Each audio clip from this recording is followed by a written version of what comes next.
Wolfenstein of Sindis two shot as well. Oh, cool. I didn't realize that. Mm-hmm. Now I feel kind of bad that I didn't realize. No, it's all good. It's all good. But since we're live, what is going on, my frosty friends? My name is Winter Cassius, and welcome to the a very special one shot that I'm running for Stray, for Tiny, and for Herma. Say hi, guys. Hi. I'm gonna make sure everything. Hi. I'm gonna make sure everything popped up on stream. Is that the voice you're using? What? Tyler, no. Oh, God. Woo! Tyler, no. And welcome to the Siren on the Frontier.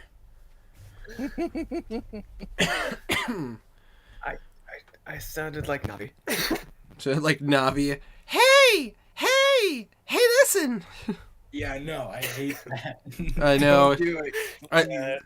I did play through. However, Navi aside, I did play through all of. Oh gosh, what is the name of the? Why am I blanking on the name? On the newest Legend of Zelda game. Breath of the Wild. Breath of the Wild. Thank you. I don't know why that was. I was struggling with that for a moment. I did play through all of that and the DLC. Nice. And also, Tiny, you'd be proud of me. I finally played through all of Bloodborne. Hooray! Cool, Did bro. But did you stream it? No, I did not. Record it. I had COVID for 5 days and I couldn't do anything. So I was like, what game should I play in the meantime? And I'm like, you know what? I'm struggling so hard with recording and streaming Bloodborne. So I'm like, you know what? I'm just gonna play it. I'm gonna beat it just so I can say I beat it. And I got the true ending. Did you enjoy ROM? I record you can watch my recordings of Rom. I beat him. I beat him so much faster. I beat him so much faster on when I was playing by myself. I beat him on my first try. ROM is entirely based on how the AI feels at the moment. It's true. I also beat Gehrman on my second try. Nice. And I beat the Moon Beast on my first try, and not realizing that, like, right after I beat Gehrman and went into the Moon Beast fight, I was like, oh, please tell me I got my flasks back. Oh, shit, I didn't. Oh, fuck. Oh, shit. And my buddy Travis, who also had COVID, was just like, he's like, what are you doing? I'm like, I'm scared. The moon presence is a baby. It's like not the strongest. No, but when I went from the Gehrman fight where I used almost all my blood vials. Scary. It's scary because you go into that fight with like maybe 2 flasks and half your HP. Exactly. God. I actually had like four. no. I actually had 4 or 5 of my vials, and I was just like, how do I do this? How do I do this? How do I do this? However, I felt validated because I fucking staggered goddamn Gehrman a lot. I got really good with my gun. Getting my gun. You know who else really good with his gun?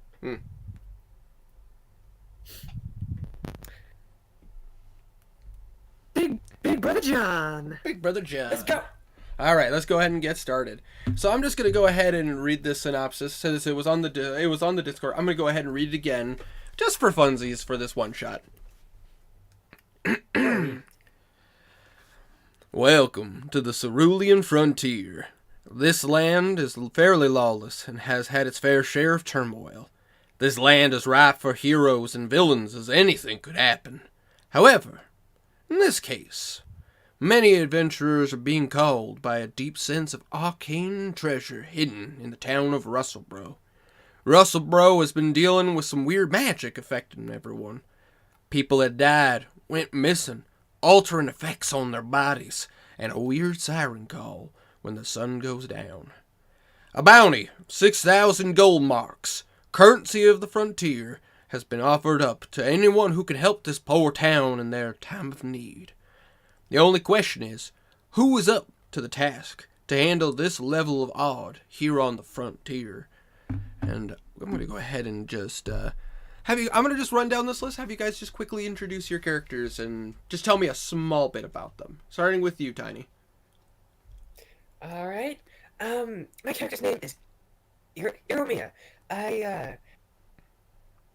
she was born into the Valmaris family. She is the younger sister of John Valmaris, and I can't remember his parents' names. Mora has them. His parents' names are Um, Ilya and Reynolds. that one. um, Romeo was kind of sheltered, born with this magical tattoo on her stomach that was like the moon. It glows a little bit and is changes phases every other day. She thinks it's cool. That's about it. Nice. All right. Next up, let's go ahead and go with you, Herma. Tell me more about John Valmaris. Valmaris? Valmarius? John Valmaris is not like his sister. He wasn't blessed with the magic that his sister was. Instead, he made a living off with his gun and bounty hunt with his mom, Amelia. Nice, nice. And last but not least, Stray, why don't you tell us a bit about Mary? All right. I'm Mary Hare. I was born and raised in the desert, and I do my best to help who I can, but I can't think of It's a okay. good way to describe it in character. She's kind of lost her mind because heat stroke and all dehydration, but her heart's always in the right place, even if her head is. Adorable. No. Oh my god, guys, that winter guy is streaming again at the same time as me. Motherfucker. Man, screw that. God damn. It's like he's watching you. God. I know, just ooh. It's just frustrated. Oh my gosh. But either way, let me go ahead and pull you guys into the Cerulean frontier. So here, in this side of the world, anyways, they've been basically people have been making their fortune off of taking care of each other, finding the treasures and lost magics that are here on the frontier. There are some even say there's a type of magic that's specifically here on the frontier. So it has called several people, far and wide, near and close, to come in and find more about the and investigate about this particular land. This land, is, however, is far from pleasant, far from welcoming. There are plenty of places on this frontier that don't give two fucking shits who you are. They'll chew you up and spit you out twice before even looking at you. And now there seems to be even more trouble, as there seems to be some kind of occult siren, this call. And it's been affecting many places here on the frontier, but for the last about nice while, it's been affecting a town called Russelbro. A nice little town. It's never really bothered anyone. People are just trying to make an honest living. But thanks to that, we now have to look at trying to find a solution. A new bounty was put out, and 3 adventurers have decided to pick up on this. John, Iromia, and Mary. You guys are currently being brought to this location via the Cerulean Railroad. On the railway train, a magic train that's been built here on the frontier. It's relatively new technology, and definitely a weird thing to happen, especially here on the frontier. But it's helped a lot, and a lot of people have been very thankful that it exists. You guys are just sitting in your own little coach area, where basically, if you guys know what I'm talking about, like your own rail, what would be the proper term for it? I'm blanking. It's like a booth inside of the train that only has like 2 benches in it. You guys know what I'm talking about. I'm blanking on the name for some reason. I know what you're talking about. And you guys currently are sitting in there. You guys can see as the railway is going down the tracks. You are seeing a lot of open desert area, but you're seeing a bluish tint to the sand. And as you guys are going, Hey. as it's going along, you guys hear boom. And now we're going down to the next station. Next stop, Russellboro. I had to make it. I had to make it as accurate as possible. You guys probably barely understood what I said. Next stop, Russellboro. Are the windows openable? Yes, they are openable. Irumia's just sitting in her seat with the window open, looking out.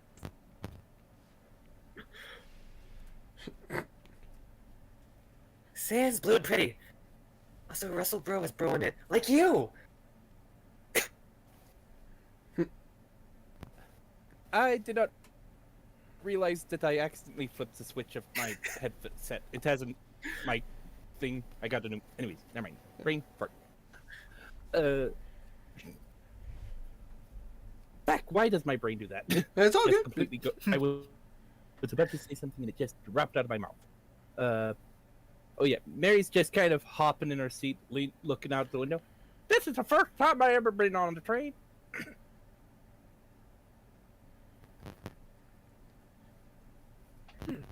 John's just sitting there. Sitting there. She's sitting. My daddy said that this thing was magical and it's really fast. He was right. Wait. Sorry if the voice keeps changing. My throat is kind of. It's all good. It's all good. You're gonna see me go through the. You're gonna see me go through the whole shebang. There.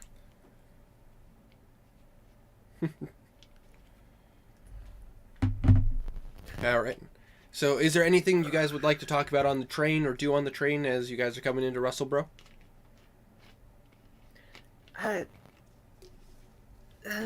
John, Yeah. why are we going to this place again? Because there's just some I want to check out over here. Alright. If you say so. You hear a knock on your guys' door, on your guys' coach room. I'll get it. You She jumps up and you open it up. yeah. You see what appears to be like an older looking woman, seems to be like orcish in nature. She seems to be pushing a cart with a handful of like foods and drinks on it. He goes, "Hi everyone, would you like to have anything from the trolley?" What's on the train? You would find that there are various snacks of like mixed nuts. You're seeing some of those newfangled treats. They're like it's called a chocolate bar. Like, why is that a thing? Everyone knows caramels last so much better in the cerulean frontier, but these apparently newfangled people are trying these chocolate bars. There. Toffee's better. This is true. Yeah, Mary would just want a handful of nuts. Handful of nuts, and they do have like water flasks and all that, depending on what you guys want to get. How Does the much nuts is? cost anything, or just check? Because of your guys' train ride, this is complimentary. Oh, cool. I'm thirsty. Would you like some water? Would you like a sarsaparilla? What are you interested in? Water, please. Absolutely. Hey, a thing of water for me too. And she will hand you each a flask. Hold on 1 second. You guys can add that into your inventory. But Definitely. Herma, with your feet, no, it doesn't. Okay. Oh.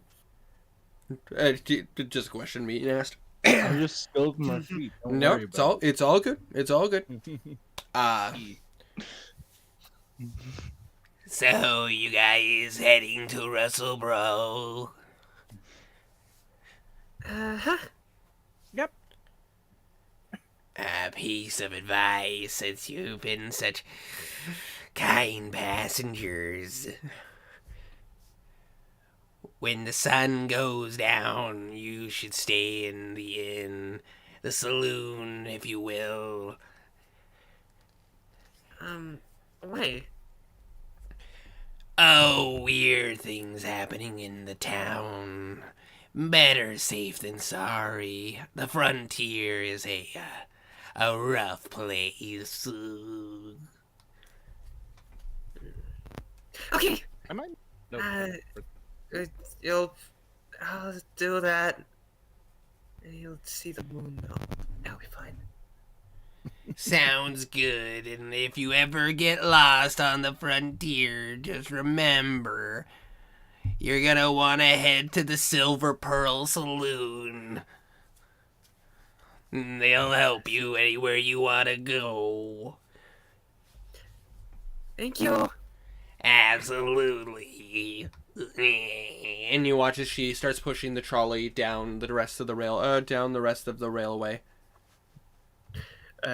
She kind of sticks her head out door, waving and closes it.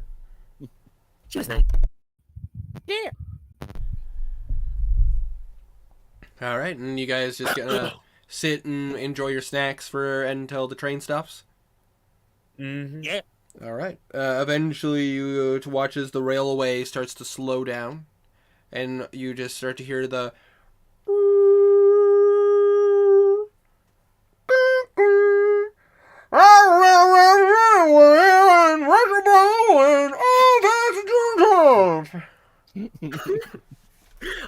All. That was indecipherable to me. If you guys want the translated version, all right, everyone, we're here in Russellboro. All passengers off.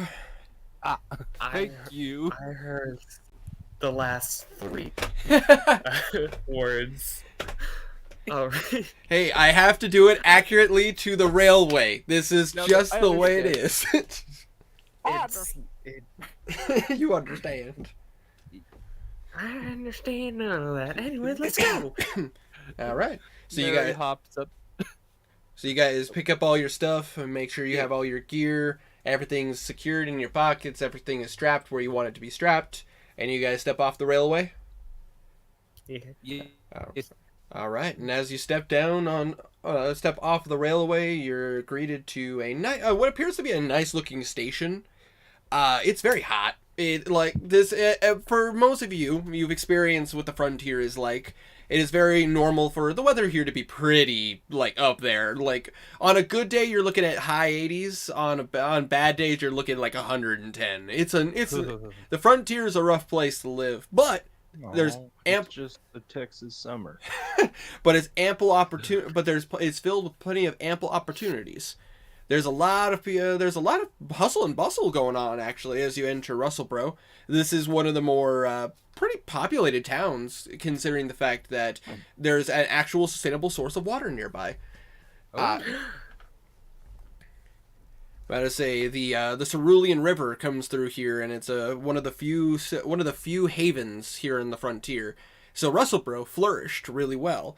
However, it has dealt with its fair share of problems as it is currently. As you come out, you see a bunch of people kind of stepping around. You see you know what? Have you guys roll me first rolls of the night? Have you each roll me a perception check? All right, and I'm using real dice for this. Sounds good. Yo, Those are my low 19. rolls. I'll be right back. All right. Perception. Hold on. So, +5. So 14. I mean, not 14. 24. Is what I meant to say. Nice. 10. 10 for John. no, wait, no, not 24. Sorry, I brain looking at the wrong. No, wait, no, yeah, I'm looking at the right thing. Sorry. I was looking at Kazir stats. No, the chart thing is weird. I understand. So we got a 24, a 10, and what we got I got for a nat 1. a which is nat zero. 1. You know, Iromia, you're so focused on everything. Everything's so pretty, and especially the sand. There's a blue tint to the sand. That's so cool. Yeah, she's trying to focus on the sand the entire ride. They don't have sand like this where you're from.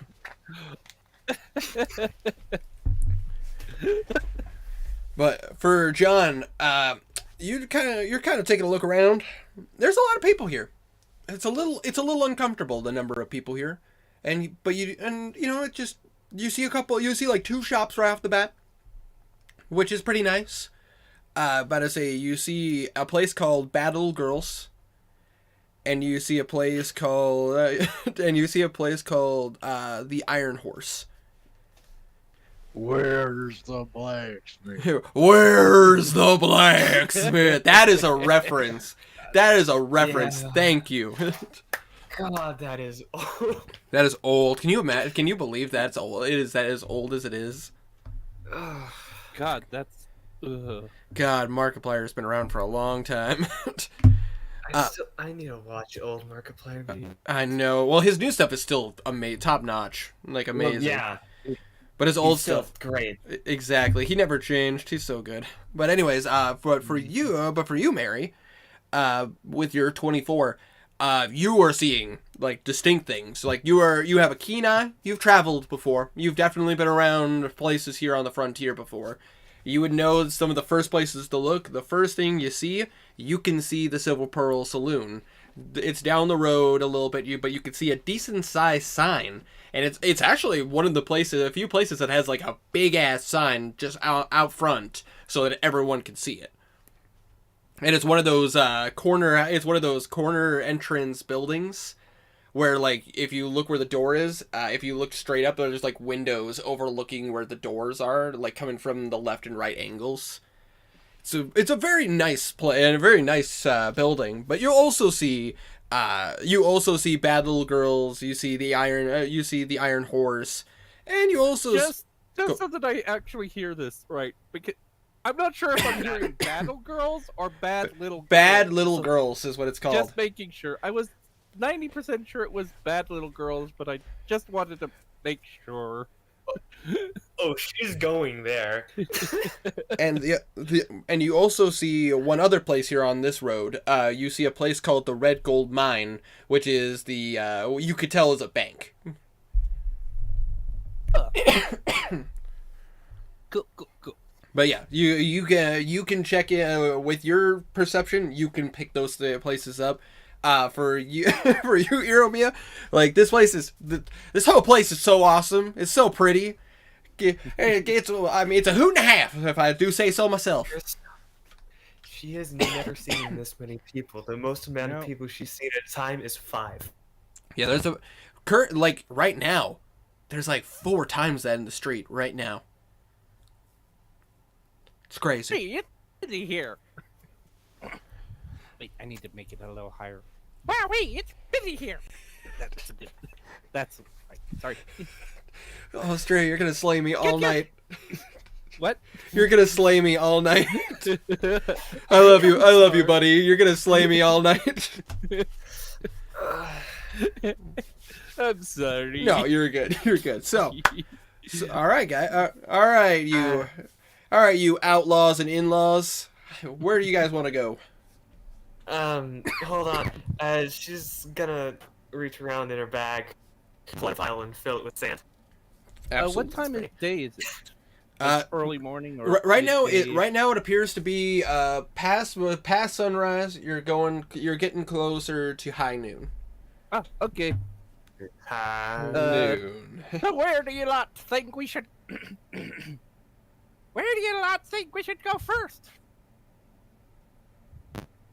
I wasn't paying attention. God.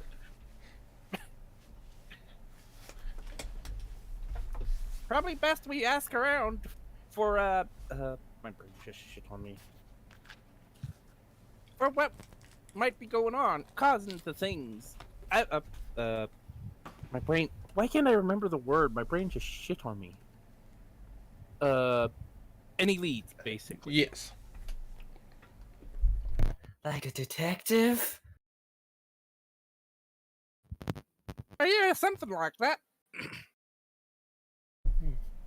All right. So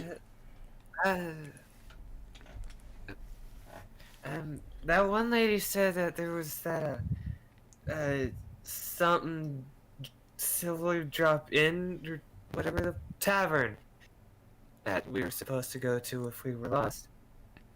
I'm lost. just got off the train. Already lost. It's just down the street there. She kind of gestures to where it is. Which, and with Mary's help, Irmia, John, you guys see the giant sign for the Silver Pearl Saloon. Oh. Sorry. I didn't see it there. All right. You gotta be paying more attention to the things around it, eh? I was focused on the sand, though. It's so pretty. I might be, pretty, but gotta keep our eyes on the goal. So I'm saying. Okay, there first. All right. So you guys head over to the Silver Pearl. Yeah. She's gonna look around. She's gonna look around as she walks now that she's not staring at sand. Okay. Okay. With your passive perception, as you guys are walking down, I'm walking down the street. Now I won't make you roll for this because you guys are actually now walking through the town. You're seeing so many things. You are seeing people dressed in fancy clothes. Some of them wearing what are those things called? Suits.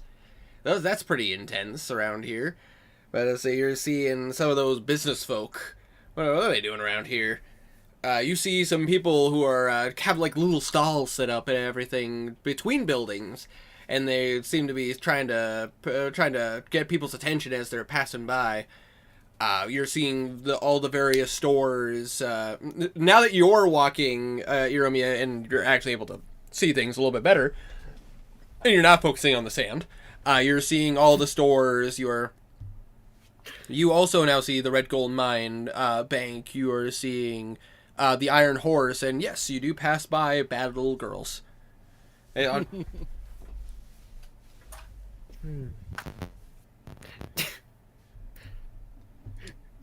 She looks at it a bit and just keeps walking, keeping that place in mind.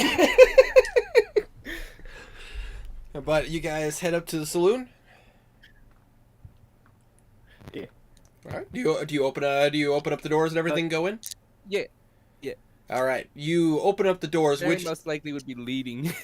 absolutely. But I say you guys go up to the doors, which this is old school saloon. This is my take on this. The front doors are those two wooden doors that swing open and closed. Because I doors. want it. I don't give a shit what anybody says. I want this old Western style. Yes, the stereotypical old Western, even if it's not realistic. Exactly. It doesn't matter. It's Story. It's story. Fun. Yeah, just fuck anybody who says they're not real, because I want them to be real. As you go up to the door, open the doors, you are immediately met by the sound of the piano playing in the corner, like playing this jaunty tune. You hear the sound of people cheering, clanking cups together. The smell of alcohol and sarsaparilla in this place is very, very intoxicating. It's a nice atmosphere. You see people playing cards. People are dancing to the music. It's a bit of a hullabaloo in here. Hey, Winter. Yes.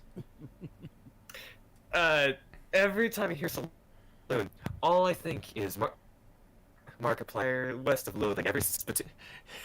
You're damn right. Absolutely. You're damn right. Just somebody walks in, it's just like, hey, put a hat on. It ain't proper.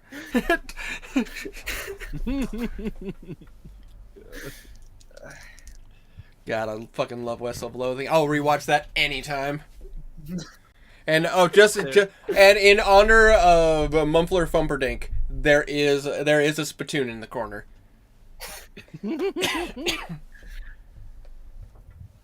God. What you guys do with that knowledge is up to you, but you know it's in the corner. I'm not touching it.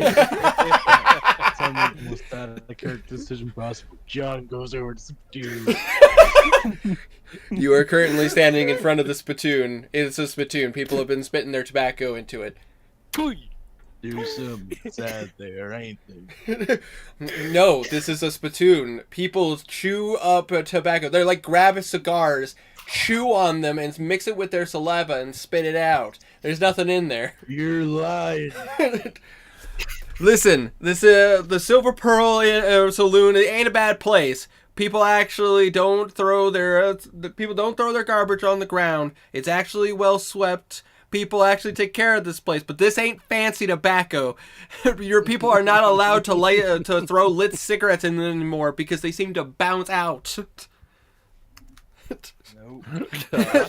There's some in there. I'm gonna commit to this. I'm gonna cut this off. We could be here all day. You do that, I will. Agreed. If you weren't at half, I'll cast on you. No. Moving on. But yeah, it's a huge hullabaloo in here. So what do you guys want to do? Savar! What To- did you say? To the bar? Oh, To the bar! All right. Do you guys all head to the bar, or does anybody want to split off? yeah. You know what? Mary would. Mary go to the bar? Yeah. All right. So Iramia and Mary going to the bar. John, are you joining them, or are you? Yes. All right. So you guys all walk up to the bar, and you see yourself a woman dressed in some pretty fancy linens, currently washing up some glasses. Well, B, welcome to the Silver Pearl Saloon. What can I get for you today? You're so pretty. Well, thank you, darling. Hey, what you got here? Oh, we have ourselves some variety of different drinks. Are you looking for just a casual drink? You looking for something a little bit on the soft side, or do you want to have your teeth kicked down your throat? Give me. How much for the teeth kicker? It'll cost you 1 gold mark, but I'll hook you up. But I can get you your own donkey shot. Just checking. Gold marks are equivalent to gold in. Or is it like- Essentially, yes. For your guys' character creation, every gold piece that you got is a gold mark. I will allow that. Typically, here on the Cerulean Frontier, one foreign gold piece is not enough for a gold mark. That's only enough for a silver mark. Every gold mark is worth 5 gold pieces. Okay. Well, that makes sense. I'm pretty sure we're all from the Cerulean Frontier. You guys have at least on one portion or another of the Cerulean Frontier. So for the sake of character creation, your guys' gold that you got from your backgrounds and everything, those are all gold marks. Cool. Alright. But if you're, Alright, but if have you one of those, then. absolutely, absolutely, darling. And for you, Hey, Mary, we might need to wait for later to get that drunk. can really handle my liquor. Okay. Hold on. Oh, just an odd question. I doubt it, but is it part of the same world or completely different? it actually is. This is one of the few places in the realm where Atharia is that is currently being studied. But there are a high amount of oh gosh, why am I blanking on the name for all of a sudden? Shit. Cool. Hermaeus's class. Not fighter. Artificers. There's a lot of artificers that are around here trying to study the arcane magic of the sands here. So that's why the railway was made. Cool. But I say it's the only magic train that exists in the entirety of this world. Oh wow. Mm-hmm. Cool. But the thing is, the rest of the world isn't ready for this. Like, they're not. There's every place in the world else in the world is like, we shun this level of technology. We've dealt with stuff like this before. We don't want to go down this path. However, here on the Cerulean frontier, it's the perfect place for the railway because of the sands. Cool. Makes sense. If anybody, I'll be fun. I'll say for fun here. If anybody would like to make a history check, I'll tell you a little bit about the Cerulean frontier. Sure. Euromia I'll is actually proficient. roll. Nice. Oh wait, aren't I proficient in history also? Ooh, or something? Sorry, my brain just kind of It's all good. shit on me. Jesus. It doesn't. Where would I hate using this. I'm not gonna use this thing again. I don't think. Oh, that app. Yeah, it's a Because- bit yeah. tricky. It's a bit tricky. It should be on the. I know the app you're using because I use it too. From the main page, it should be one swipe to the right, and it should show you all your stats, and it should be under intelligence. Euromia Well, I mean, got a I- 25. Oh wait, 25. I'm looking at the wrong thing.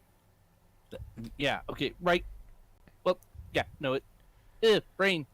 Stop working. Where? Oh, yeah. I do. If it's a lighter greenish blue, it's means I'm proficient, right? Exactly. Okay. Just checking. Then that means that you rolled twice, right?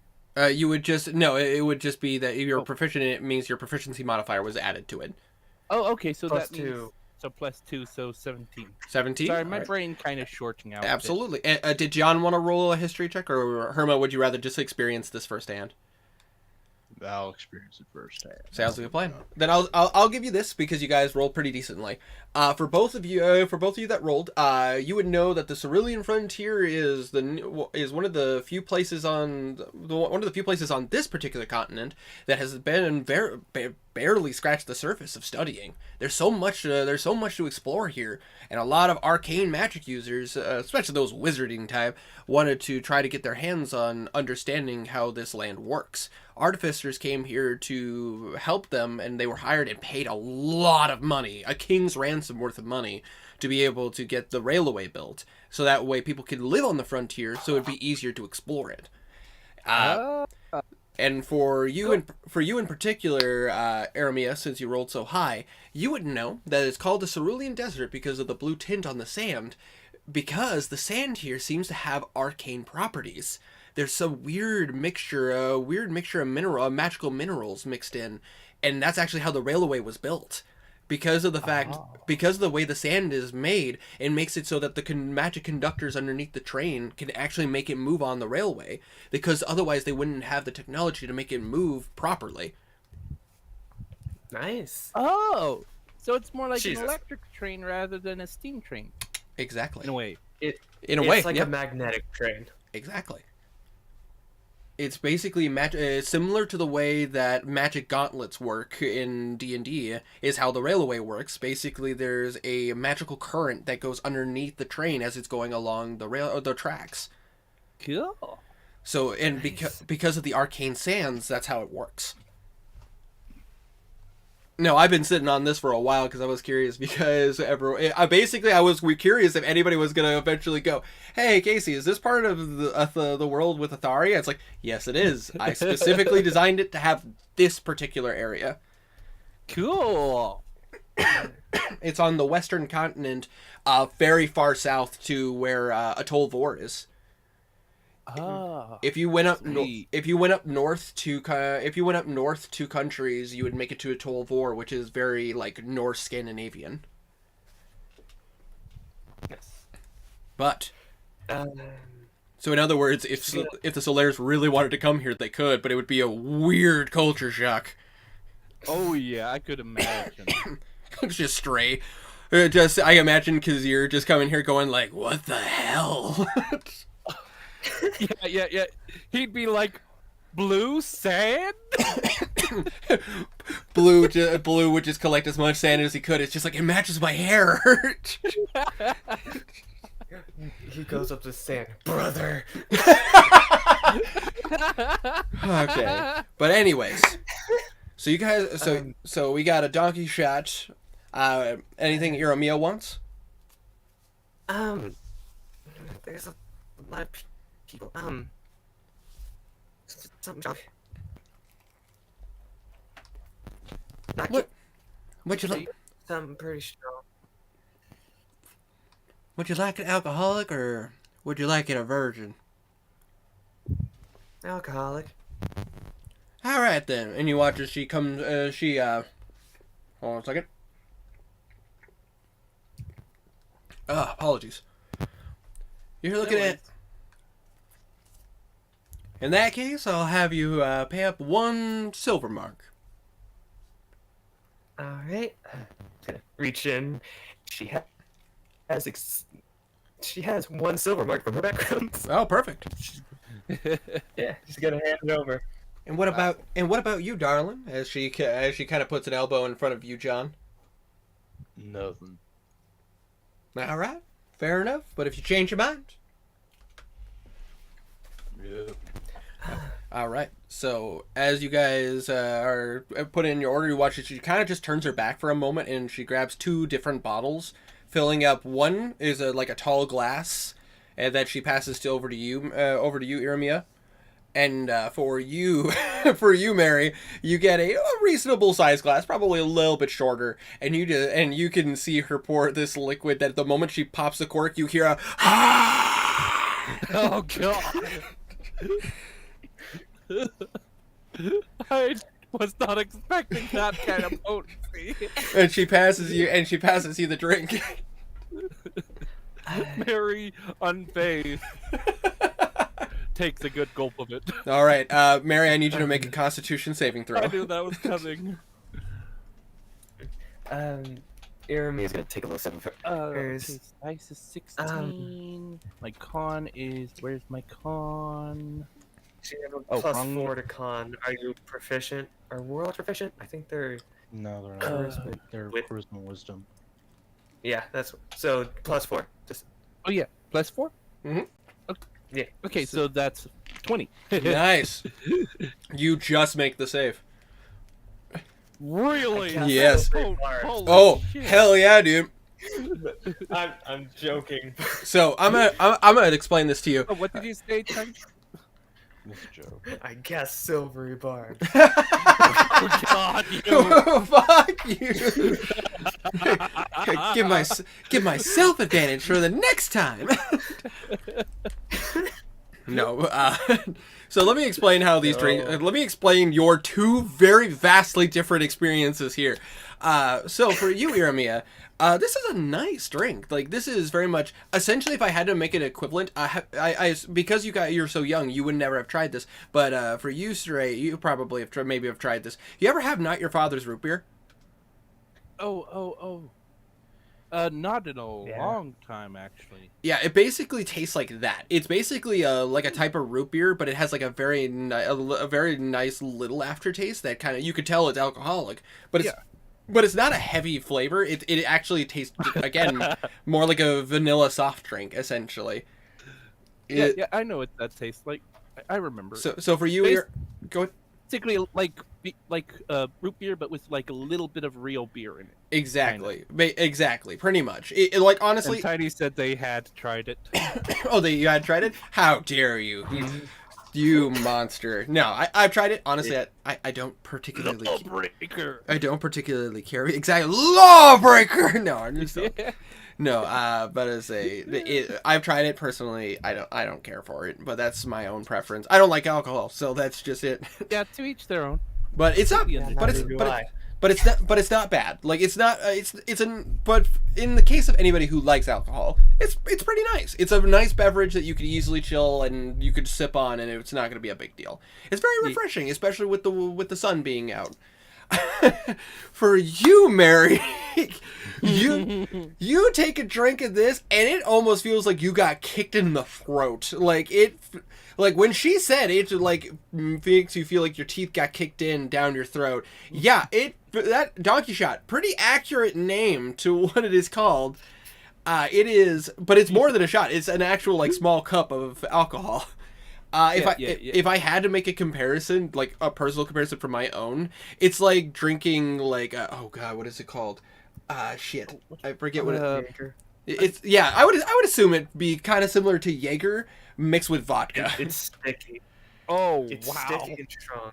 Yeah, it is sticky and strong. It has a Holy- very heavy kick. Like, Damn. you are, like, essentially she looks at you and go, I hope you enjoy. It's a dwarven brand. Man, this is shit that is really good. Kicks ass just like you said. So we're we're new just got off that train. Oh, you guys traveled on the railway. Yeah. It's a very it's a very nice place. Did you know that it's also a traveling inn? Did I? You guys would know the railway has its own special boxcars specifically for people who are wealthy enough to afford beds on it. You literally could travel the entire Cerulean frontier on the railway. Cool. Yeah, I did, but we ain't that rich. Yeah, it's for the wealthy. Like, you need platinum marks in order to use it to do that. Bless you. That's a bit much. That's fair enough. It's not for everyone, that's for sure. But what brings you guys to town? Heard the rumors. You watch as she stops cleaning the glass, like she was moving the washcloth through the glass, and she stops. I can just hear it. The whole bar goes dead. Yeah, silent. I know. The sad part is that's where my brain went to. All of a sudden, the piano's just like.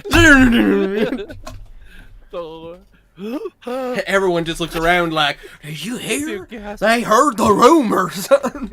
No, but so the bartender looks at you and just goes. You watch as she sets the glass down. Listen here. This is a dangerous job. Are you sure you guys want to partake in this?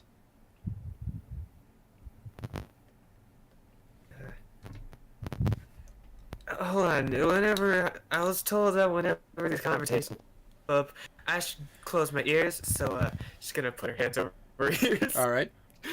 She gives you a weird look, and then she turns to you two. Why'd she cover her ears? I've no idea.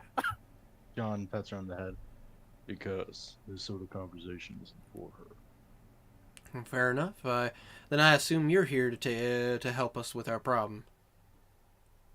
Yes. Same for me too. Fair enough. Well, in that case, let me give you a little bit of a rundown of what's going on. So, as you probably saw on the Dust Bounty board, we put out a bounty for anybody willing to help us with our issues. We have this weird siren call that seems to go off at night. We've been dealing with it for the past half a year. 2 seasons have gone by, and we're still dealing with this. Some people found dead. Some people changed. One of them even being a very close friend of mine, even went up north to meet with some doctors to try to help herself with her condition. But this is definitely a tall order. Are you sure you guys are up for Sure, sunshine, sweetheart. it? Sounding drunk. Spins in the chair. Woo!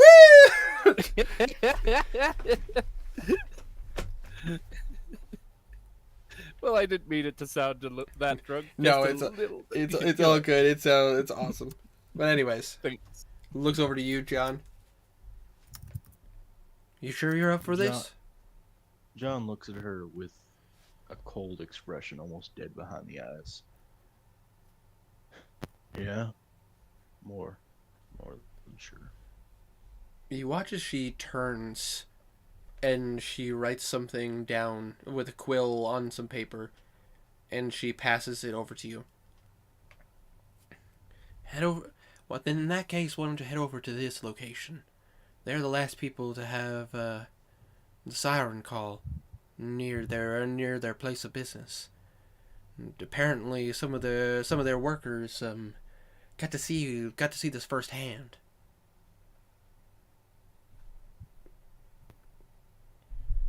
In the meantime, be careful.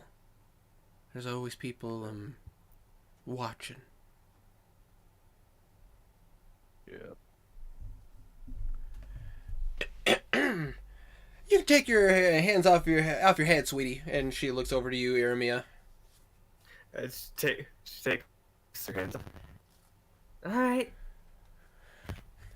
Well, if there's anything else I can help you folks out with, don't be afraid to let me know. There are also plenty of things to do here. There's cards in the corner. We got our local card shark. It's really been slaying lately. So be careful if you're deciding to join that table. We got some dice games going on upstairs. If you're willing to try your luck. We even have a little bit of a fight pit that we have here every couple of days in the basement. No. Welcome to the frontier. It's definitely a unique situation. Yeah, definitely. And she kind of gives you guys a little bit of a curtsy, and she starts kind of wandering around a bit and making sure everybody's doing good. Well, you guys ready to go investigate? Mary says as she finishes off her drink. Any place you want to go to, Hero, before we start getting to business? What did you say? Huh? Sorry, I don't know why that was really quiet for me. Any place you want to go, Hero, before we start getting down to brass tacks? I wanna know what that bad little girl's place was. Then let's go. All right. Okay. Oh, you? It's probably a my brain just shut on. Black house. All right. So you I guys, mean, just judging by the name. so you guys head to Bad Little Girls. Yeah. She was just gonna. Did you want to ask the bartender real quick? Do you want to hunt her down? I'm gonna. Which do you want to do? Ask or go there? It's up to you. What about to say? I'm your dungeon master. I'll take you anywhere you want to go. She's gonna. All right. So you go hunt. Okay. So go hunt down the bartender. Yeah. All right, so she was helping out a couple of guys at a table, and they all kind of give her a wink and a hoot and a holler. You've seen guys like that, Yeah. pretty much. And then you see her you kind of catch her on the floor real quick, like coming back to the bar, and she's like, "Oh, anything I can help you with, sweetie?" We were looking at places, passing here, and just saw names, not what they were. I'm trying to remember the names of the things we passed. The Iron Horrors, the Red Gold Mine, and you guys pass by Bad Little Girls. The horse, bad little girls, red gold mine. What are those? She gives you a look, and I'm gonna roll an insight check for her real quick. Just checking. How She- old is old is your character, Tiny? Just wondering Enough. because No. God, old enough. Oh God. You watch as she gives you a look. Well, the Iron Horse is particularly they're a blacksmith, but they're specific on the stuff they work on. They specifically work on building materials and horseshoes. We need a lot of horses out here. The railway only comes through town once a week, so we have to make sure we have plenty of horses and our farm stock is doing good. Fair. The Red Gold Mine is the bank here in town. It's a fairly popular fairly popular concept here in this neck of the woods. Very few places here in this world have a bank, and right here on the frontier it's very important for money to be protected. A lot of bandits, you never know. So they're very good people, but be careful. When the brass tacksmen come in, they're pretty rude. Sustainable. I mean, Daddy understand said it my would be careful brother not and to the mom. root. Daddy said my brother and mom were superheroes who fought bandits, so we're fine. Fair enough. Fair enough. Anything else you might want to know about the town?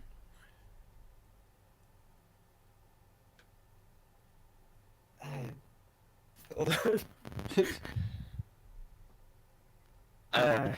What would this check be to realize that she forgot to say anything? That would be an insight check. Forgot. That'd be an insight check. Yeah.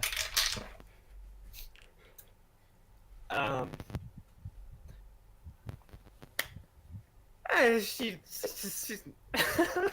You rolled low, didn't you? God. see, her wisdom is very low. Yep. That's Fair. a 3.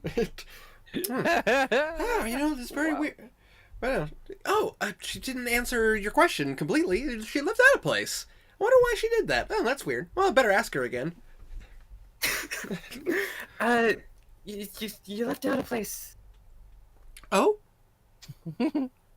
Yeah, you forgot to tell her about the bad little girls. Kind of stickers. Well, Bad Little Girls, is a place here in town, for, hard-working It's for gentlemen, and we are not going to discuss this further. Absolutely, and it would be rude of me to argue with a paying patron. All right. She looks at you, John, and she mouths, "Thank you." Yeah, if anyone's curious, she rolled an insight. She rolled really high on the insight check to check how pure Iramia is, and she's just like, "Nah, I ain't telling her what this is." Mary is just cackling almost at the response. I didn't know Cackler was here. Age enough. Well, I mean, I was Purity level. tempted. Yes. Purity level, yes. Things that are pure in this world: animals, children, Iramia. Well, I mean, Irmia is a child, basically. Pretty much. In this instance. All right. So, Pureness level, yes. All right. So where are we going to investigate? He looks the note. He was best. you look the note and you see that there is an address. What appears to be to a. Hold on a second. I'm looking up the particular name of this place. You're looking at on the note. It gives you the specific location, and it's a place called the Broken Spoke.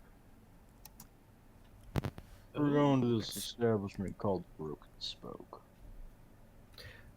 I hated how much that sounded like the Broken Skull. No, it is not the Broken Skull. That is completely different. This is called the Broken Spoke. Yes, thank you. Yeah, it's completely different. It's completely Who runs different. it, his name is Farland. Farland. But it's it.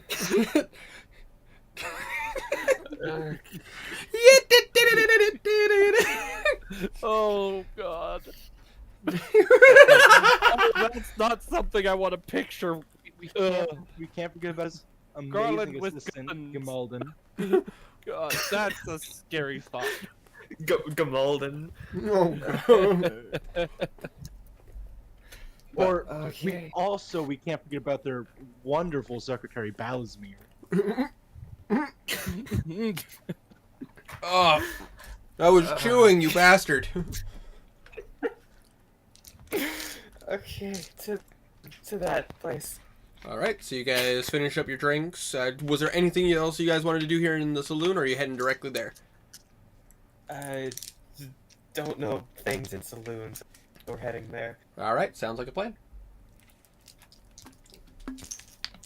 I was fully prepared for this to become just like Red Dead Redemption, and someone decides to play a card game, and we end up here all night. I was tempted. No, I wouldn't have done that. I have a card game like used with dice rolls that I have right here just in case. Oh, I wow. was tempted. Cool. Iromia doesn't know how to play cards.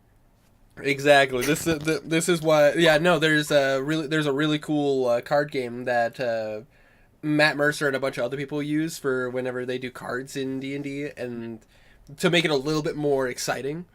And I had that set aside just in case, because I have a bit of a gambling plan. addiction in Red Dead Redemption, so I made it so you guys could do the same. Fair. Iramia doesn't know how to play Mary cards. doesn't She give a doesn't know how to damn roll about money, so Fair. Most of the characters here are either not gamblers, and the one person here that probably would be a gambler is like, I'm not fucking doing that. Like, come on, let's just go. It's not that she's Yeah, not a yeah. gambler, it's that she doesn't know how, and she has no money. John has all the cash. Yeah, exactly. John hasn't taught her. He has proficiency in cheating with cards. but he don't- Nice. She could be a good Respect. distraction. He Respect. won't tell her she's a distraction, but she will be one.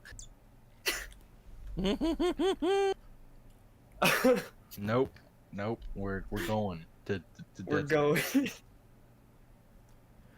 to the broken. All right. All right. So with that being said, you guys start making your way to the Broken Spoke. So you guys follow the directions. John leading the way since he has the directions. You do notice. About to say, I'm trying to remember. I'm looking at your guys' stats real quick. Reminder: passive perception for everyone. 9. 9. How Yep. do you check your passive perception? It would just be 10 plus your perception. Oh, 9. and my perception is where? Oh, 15. 15. Irumi is not doing passive perception. He's actually looking around, just holding on to John's hand. And then John. 15. 15. Nice. Winter. Yeah. Can I roll? She's actually looking around, holding on. to Sure, John's hand instead of absolutely. Looking for him. Absolutely. Go ahead. Alright.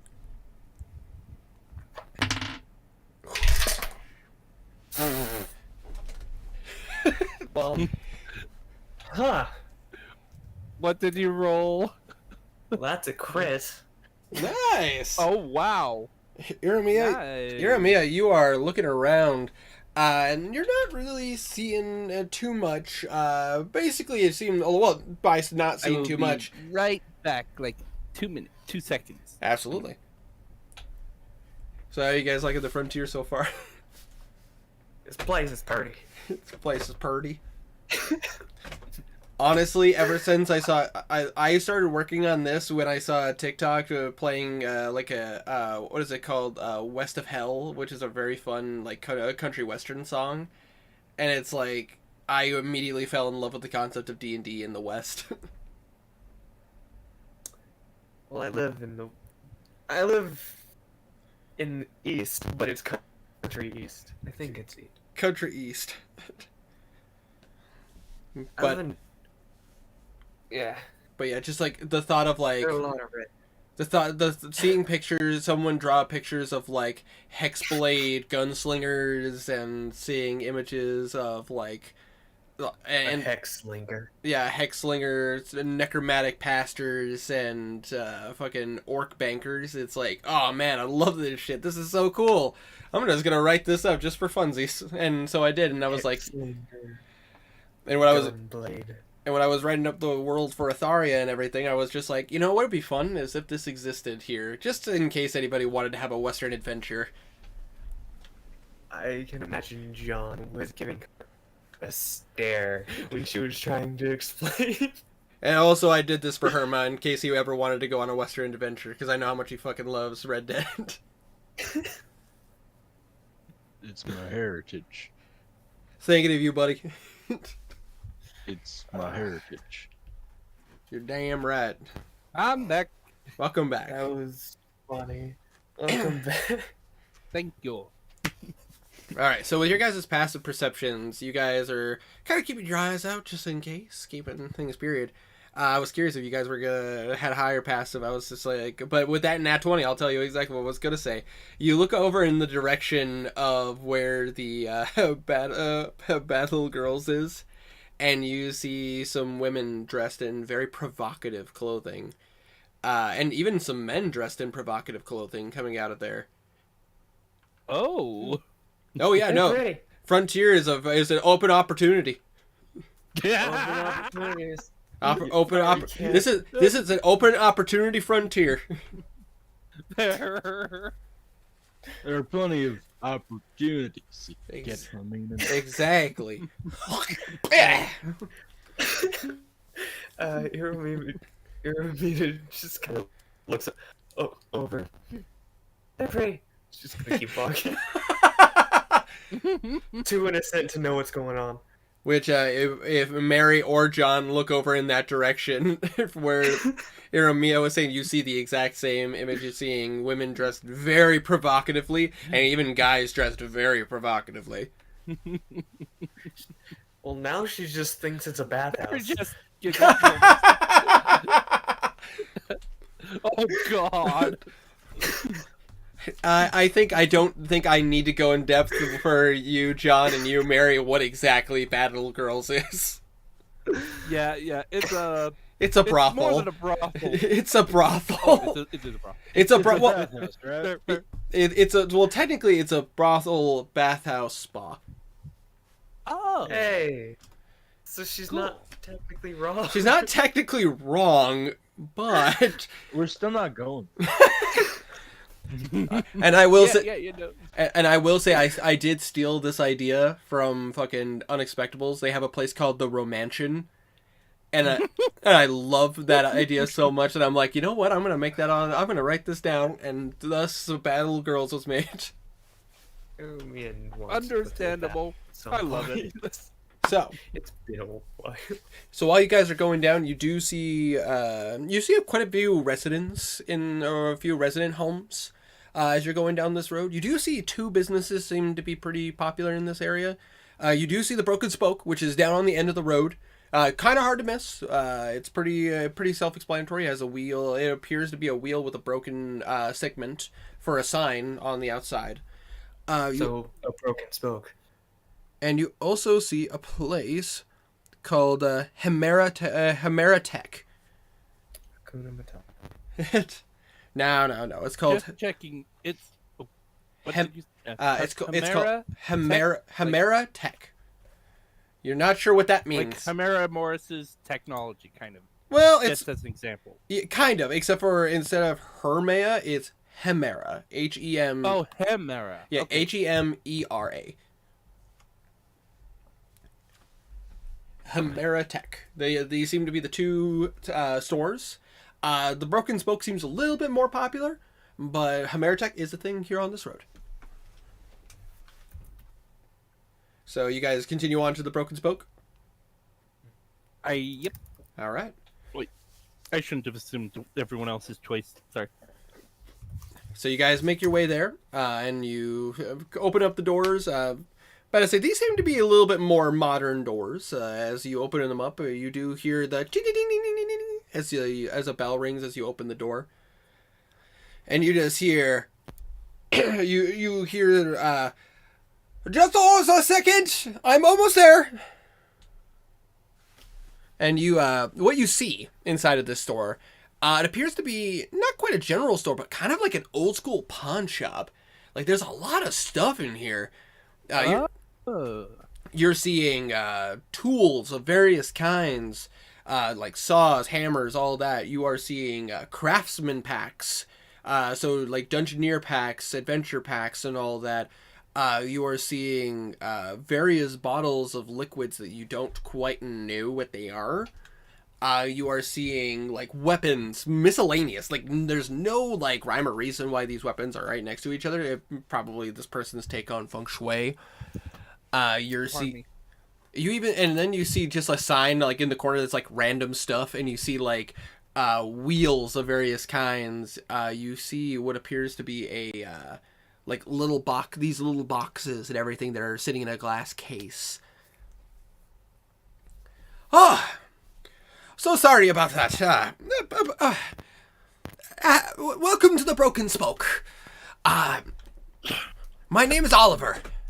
How can I help you today? Heard you've been having issues with siren calls in the evening. You're here to help me with my problem? Yes, Yep. sir. Oh, thank goodness. I'm trying to talk to these locals and everything, and they don't seem to understand. Oh, having a foreigner come in here trying to do some business, it's down scary. Let me, and you watch as Oliver goes over, which, by the way, Oliver, as you look at him, he is a moon elf. You can see him, Oh, about to say, very, like, Hey. go ahead. Me too. Oh, nice! A very light-skinned elf. He has like a blackish hair with a little bit of a purple tint. He is like dressed in very nice clothing, not like super fancy, but like just nice clothing. And you watch as he kind of goes over and he closes the door, locks it, and he flips the sign that says "Sorry, we're closed." And he looks at you guys. So you're here to ask questions about the call? yep. Yes. You got. Sorry. You go first. Yep. It's awfully dreadful. Oh man, ever since what happened to my wife, I've been so scared. Like I was so scared they might be coming after me or my daughter. Romeo, close your ears again, please. Yeah. Okay. What happened to your wife? My wife, she was one of the ones that was altered. Her skin. What did you say? Oh, sorry. Oh, it's all good. He said that he whispered that she was one of the ones that became altered. Altered. Okay. She woke up. We woke up at late at night, hearing the siren call. I went down to investigate to find out what was going on. The locals had been talking about the siren call, but I didn't believe them. It seems too ridiculous. The frontier has some weird things, but nothing like that. I went down to investigate, and something just zoomed right past me. It went directly to me and my wife's room, and next thing you know, there was a scream. And as I went back, all of a sudden she was just kind of toppled over. We saw the doc here in town, and within a couple of days, her skin turned this like scarlet red. She grew horns and has a tail. She's still very pretty, and I still love my wife very dearly. She seems to have collected herself, but physically she doesn't look anything like she used to. But I was so worried. People came talking to people here in town. People came back dead because of this. I don't want that to happen to my wife or to my daughter.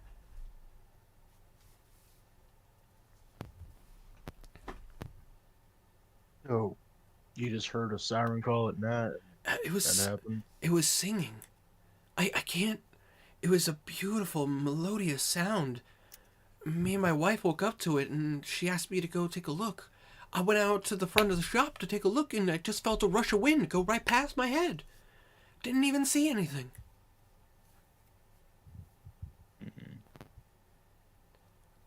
The doctor can't explain what's going on. And we've been talking with the people at Hemeritech, and they think it's some kind of magical effect. But the thing is, they can't identify what it is. But the siren's been coming here nightly for the past week. Ever since I'm nervous. I'm scared for my daughter. If something happens to me, I could accept that. But I have no idea. But I have fear for my daughter. I understand. We lost Trey. I'm sorry for your loss. Well, no one's dead. Thank you, but No, Lost it was the cat. a response to losing Stray. You lost Stray. Sorry for your loss.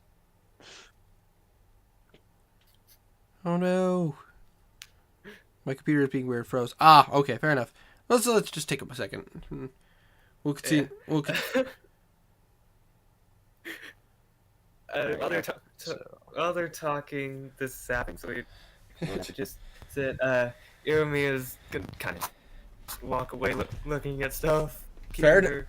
herself, There's a lot to look at in this store. Like I said, it's like an old Western pawn shop. just gonna look around, see if anything's like broken. Roll me an investigation. She is real good with investigation. That's well, that would be a 27 with a nat 20. All right, 27 with a nat 20. All right, you're really taking your time looking through here. You're finding some pretty unique stuff here. You're seeing this weird like. You see this weird clam that the moment you open it up, you hear a, "Welcome to the shop," and as soon as it says that, it closes.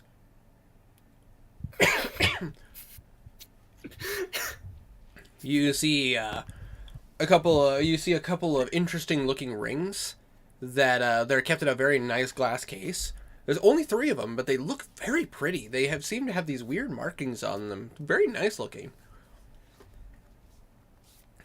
You see a helmet where you see that it's only the right side of a helmet. The left side seems to be completely gone. And there's a sign underneath it that says half off. It's not wrong. and you see some really nice hats. Like some really nice hats that look like they're done the style that John would wear. Probably like he carries the money. And basically, if you want a real world comparison to what these hats look like, they look like classic Stetson hats. Like very very genuine and nice cowboy hats. Incredibly expensive in real life, according to Mark. Yeah, better say. They're oh yeah, you can get a black filled hat for about $750. Yeah, some of these are 150. yeah. Some of these hats look very nice and very genuinely like loved, and a few of them look like they've seen some better days. Most of them are pretty decent prices. They're not like our inflated crazy prices in the real world, but Midwestern time like level of expensive. So like a little expensive, but not bad. John has his hat. John, He doesn't like wearing hats. and also when I say helmet, I'm talking like Roman like gladiator helmet. That's only like half of it. Yeah, but how much is half of? It would have been like 25 gold pieces, but it's only like 12. And by half, go ahead. No, you go ahead. I was gonna say, but I was gonna say the thing about this, why this is we're still priced as much as it is that the helmet that's missing, the half of the helmet that's missing, there isn't a bad like break on it. It's almost as if it was perfectly seared in half. Like there isn't a like any warbling of the metal. There's no like melting effect or anything on it. It's just perfectly missing half of it. Someone got perfectly cut in half. She doesn't think that because she doesn't know what that is. Above game, I rolled for this just because I wrote a bunch of like I took the time to write my own table of interesting oddities, and this is a helmet of an adventurer that got hit by the disintegration spell, and half of his helmet got hit by the disintegration spell. It's perfect. So it's perfectly half gone. She's looking for something to occupy herself and cast mending on. Oh, And right here we have an item that we should have sent back to the poor adventurer's family, but we figure capitalism is more important. welcome to the frontier. Welcome to the frontier. Capitalism is very important. It's like, I'm sorry, did I stutter? What What? can the family could do without their personal belongings. Less personal mean, anyways. There was no trace left behind of that man. There really wasn't. Except this half a helmet. Exactly. Bring in a real meaning to sentimental value. Oof. Yeah, no. I wrote a bunch of odd for funsies just because of any place you guys went in the world, and for my own my IRL players that I have downstairs. Anytime I run games for them, I always make it so that there are some like random oddities and trinkets in like general stores. So I just took the time to write a bunch. I think this was one of my favorites that I wrote that I'm like, I'm never gonna be able to do this. And then I roll for a random oddity in this person's store, and I'm like, yeah, perfect. She has a random trinket. It plays one of its songs that it plays is a Murgo's Wet Nurse theme. Oh god, no! I beat her on my first try, by the way. Well, yeah, she's not that hard. Shut up! It made me feel good. Also, I hate the asshole boss that's before him. The one that runs away. He's annoying. I hate him. I usually just choose him. Yeah, I did too. I threw 20 pebbles at him because of in anger. I load up on Molotovs. Mm-hmm. I don't like him. Poison daggers. I'm back finally. Nice. Welcome back. Does she find anything to cast? Mending all their talking. There's a couple items that you could. There are plenty of little cuts and like dents in his on his countertops and everything. So if you really wanted to find something to do, like there are plenty of ones that you're like, oh, I can fix that, and just gonna fix that just to keep herself busy. Absolutely. So you just kind of wander off and do that. Yeah. But yes, every time the sun goes down, I say for the past week we've been hearing a siren call. My daughter has been sleeping in the room with me and her mom, just to be on the safe side. But they are Good plan. But this singing has been persistent. It hasn't stopped. Please, will you help us? Yeah. Just. Hey, We need to start looking. Well, if you're looking for more information, there are a couple people here in town that have dealt with the siren call. Some loved ones that have lost their family members due to this siren call. If you want to go talk to the doc, he's been he's been treating patients that have become altered or dealing with, or even ones that have gotten sick off of this.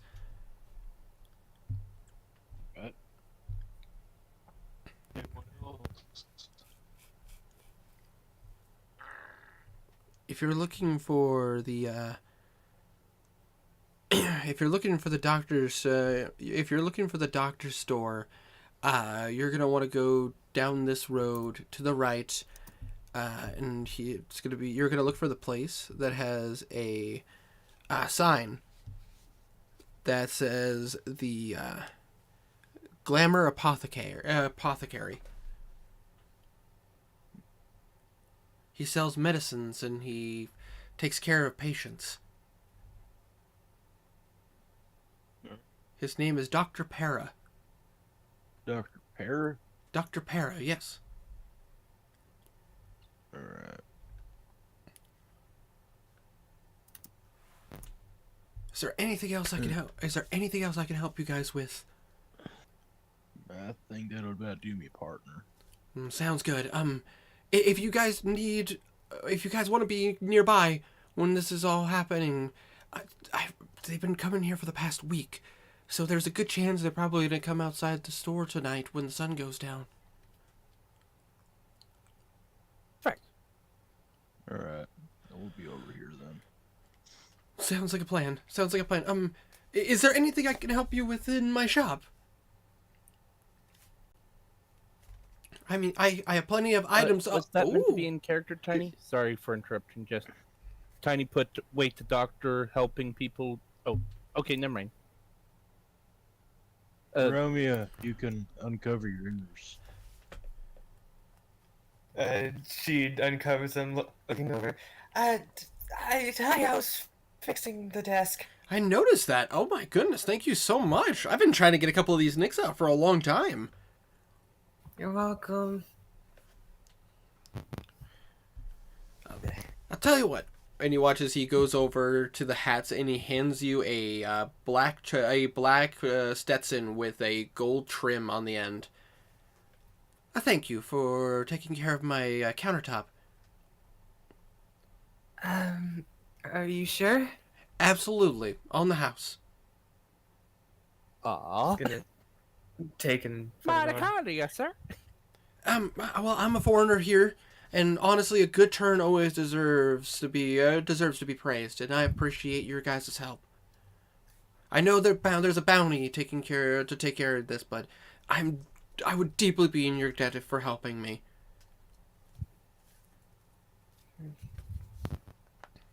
Okay. Well, I'm just here to help. No, I don't need no cash. Absolutely, absolutely. But yes, Dr. Para here in town, he would be the one to talk to about the conditions and everything that people have been in. All right. Y'all two ready to go? Yeah, just gonna walk over and put on the hat like him. I got a hat like yours. I can tell. Looks good on you. And as soon as you put it on, you watch as the hat automatically adjusts to your hair, so it actually like perfectly parts on your head. Cool. Yes. Cowgirl. Yeah. That sounded like Mickey. Oh, yeehaw! Yeehaw! God. Okay. Rowdy up, partners! There you are, Yes. Pluto. Who's my No, pal? no. Who's my That's pal? really good. Thank you. Mickey. Thank you. I don't think this was. Yours sounds like just like the more modern one, but brain. Nope. Oh, I can't do old school Mickey like way back in the day. I can't do Yeah. his voice. But in the modern Mickey, I blame the fact that my daughter just watched Mickey Mouse Clubhouse and Mickey and the Roadster Racer. There. Alright. So, you guys heading over to the Glamour Apothecary? Yep. Yeah. Yep. All right. Yep. So you guys make your way down the road, and there's a lot of people. A few people kind of giving you like the as you guys are passing by, as you guys have been bouncing from store to store. You get the sense, no rules necessary. You get the sense people are starting to catch wind that you guys might be trying to help with the bounty. Well, I mean, it's not like Mary was quiet about it. It's true. It's very true. But it's like you're getting the sense that word is starting to get around town now. There. Word travels fast. And on the frontier, absolutely. Yeah, but like the Glamour Apothecary, you gotta go. All right. Yeah. So you guys follow down the path that was that Oliver told you to head to, and you make it to this place that looks like it. The sign kind of looks like a pestle and mortar, and you get the sense that that's the sign for the apothecary. Alright, I think it's place. Who walks in? All right. You open up the door, and once again you hear that ding, ding, ding, ding, ding, ding, as a bell is on top of it, and you just hear, "Hold on a second, I'll be there in a moment." Mary just kind of chuckles as she walks in. After everyone else walks in. And as you guys walk in, you're introduced to this like really nicely designed waiting room. Like there are plenty of comfy chairs, even one of those newfangled things, a sofa.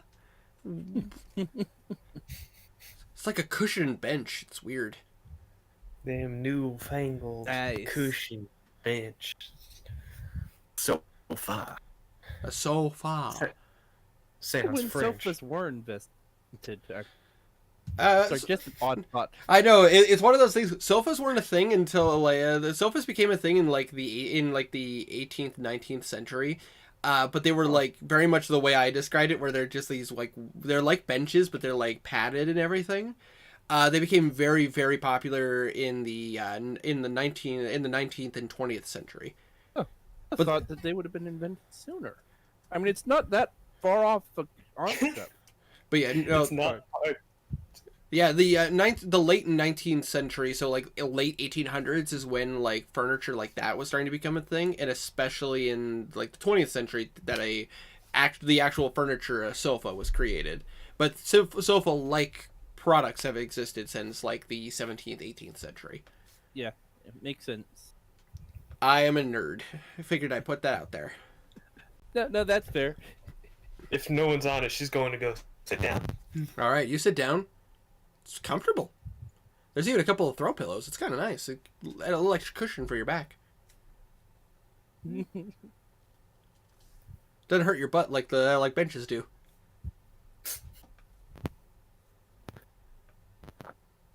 But it's like it's very nicely lit. Like there's plenty of lanterns and all that stuff. You even see one of those magic lamps that are like on the wall. They're called Everlight lamps. That once a command word is said, they like the everlasting torches. They light up and they won't go out until you say the phrase. Cool. All right then. And you see coming out from the back. You see a very charcoal skin dwarf come out. He has like a white beard and no hair whatsoever, like on the top of his head. He is completely bald, but a massive beard. Welcome to the Glamour Apothecary. How can I help you today? We've come to ask you questions about some Peculiarities? siren calling victims. Right. You're all those people that are here to help take care of the bounty. Yes, sir. Yeah. It's a pleasure to meet you. The name is Para. I'm the town doctor. As he extends out a hand. He shakes. Absolutely. It's a Mary firm... goes to shake it after. The name's Mary. Pleasure to meet you. And you just a firm grip by like this is a guy. He's got the hands of a working man. Like he is somebody who is not afraid to get like his hands dirty. And if you take a look at his hand, John, you'll notice that he has calluses on his hand. And what might your name be? Looking over at you, Iramia. My name's Jeremiah. Hi. A pleasure to meet you, young lady. Good to meet you too. Well, was there anything you need to be treated for, or were you just here for questions? Just for questions. Perfect. Appreciate that you guys aren't patients. My patient list is getting a little full right now. Let me show you. Come with me. Thank you guys for not getting hurt like idiots. God. He goes past like out from behind his counter, and he leads you guys to what appears to be like a curtained off door. And he just pulls the curtain, and you see the doorway. There is a door that is there, but it's like melded into the wall a little bit. So, Whoa. and it's just the curtain currently. Don't mind that. Dwarven craft, if you will. Basically, how to put a definition, it's like the door is swung backwards. So, like if you were going inside a house, but when the door hits the wall, instead of it being like the weight shifting so that it closes again, it's almost as if it's like half merged with the wall. Oh. Dwarven stuff. Dwarven stuff. Cool. You guys haven't met a lot of dwarves, so you guys haven't seen what I've done with dwarven culture. Oh yeah, true. The closest encounters we've had with dwarven culture is the beer. Exactly. A dwarven alcohol. That's very much a thing. Beer keg. Beer keg. Yep. Oh, dude, I have like a whole list of like dwarven clans and everything and all that. You guys haven't been to the Dwarven Kingdom. It's oh my god, that was so much fun to write for. Cool.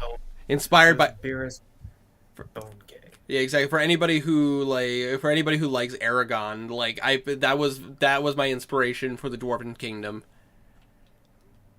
Cool. It's so much fun. But anyways, you guys end up in this like what appears to be like a what it would be it's like a clinic, like an old school clinic. You see like curtains separating off beds and everything, and you watch as he goes, well, we have had our mixed fair share of people with their various conditions.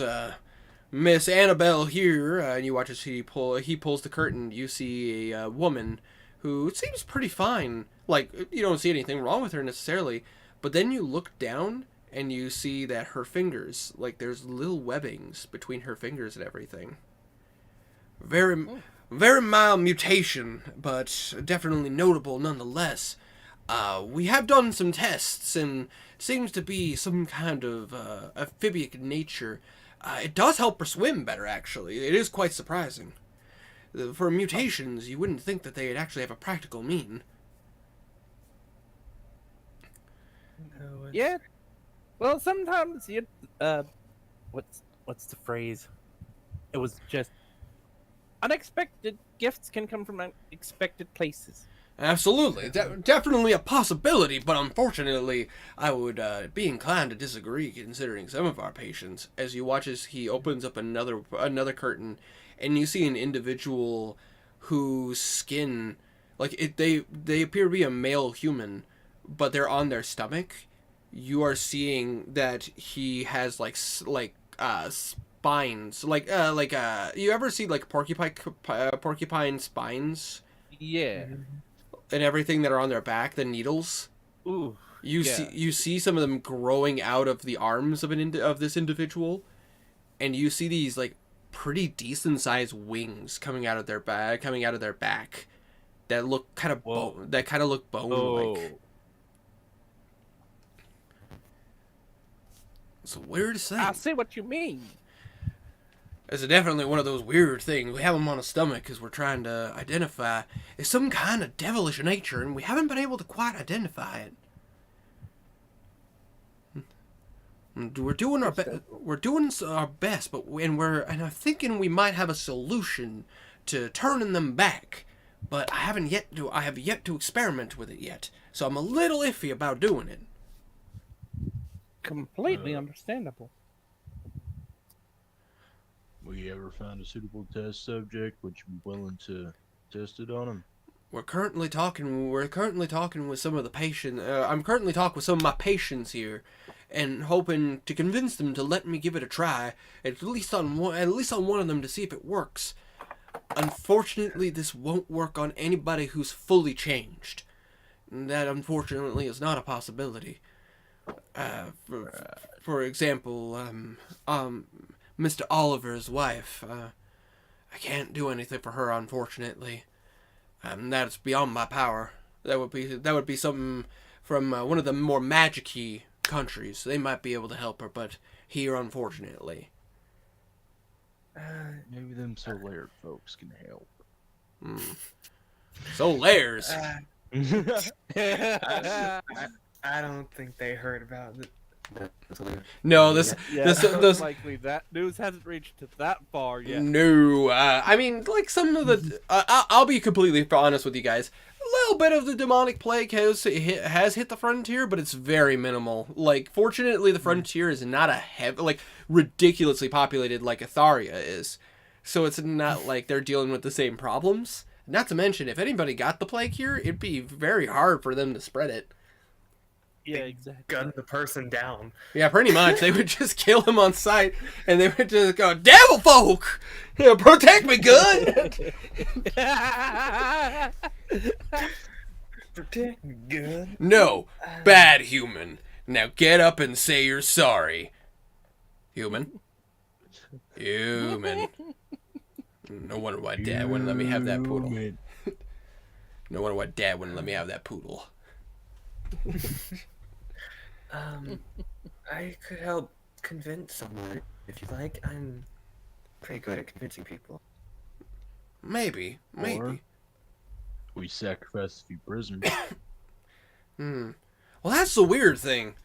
None of the prisoners have been, and none of the people in jail have been targeted by this. This is a conspiracy, then. I mean, smoke and definitely. Just some got a cheap trick. It's all smoke and mirrors. Fucking Hercule Satan. Hail Satan. Satan. God almighty. God, dude. Oh, don't do that to me. Like, DBCA slays me with those jokes.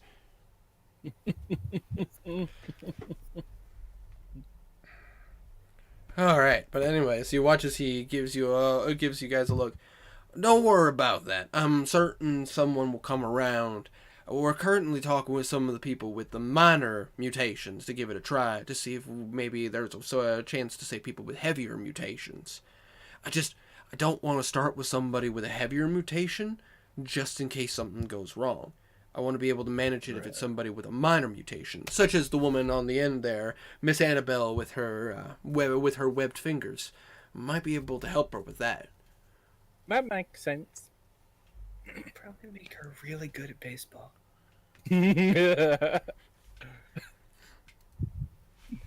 But either way, we're currently dealing with some of these, and there's the worst of them. And you watch as he takes you past another curtain into another room. This room is a bit colder. And you watch as he goes up to a wall that has, you see a wall with 10 runes on it. And you watch as he goes up to one and he mutters some words. Does anybody speak Dwarven? Oh no, wait. Let me. No, I don't. Damn it! I knew I should have took Dwarven. Hey, I got that Dwarven. Cool. You got Dwarven? Yeah. You watch Why as... the hell did I take gnome? Hey, you never know. Because Gnomish is very popular amongst technology. Oh, fair. You watch as he goes up to one of the doors. I assume, does John speak Dwarvish, or? No. Okay. So, Iramia... Go ahead. She was the one who was sheltered and taught a bunch. She was a bounty hunter. I get more She- practical knowledge. This is fair. She knows Celestial for some reason. Hey, you never know. Yeah. But you hear him go up to one of the marks on the wall with the runes, and you watch as he mutters a word, and he says a name. Sawyer Bromskow in Dwarvish, and you watch as a section of the wall just kind of and it pops out, and you see a drawer, and you see a person on it. What? Yeah, basically, welcome to the morgue for this person. Oh. This They're is... just sleeping. I'm gonna leave. Yeah.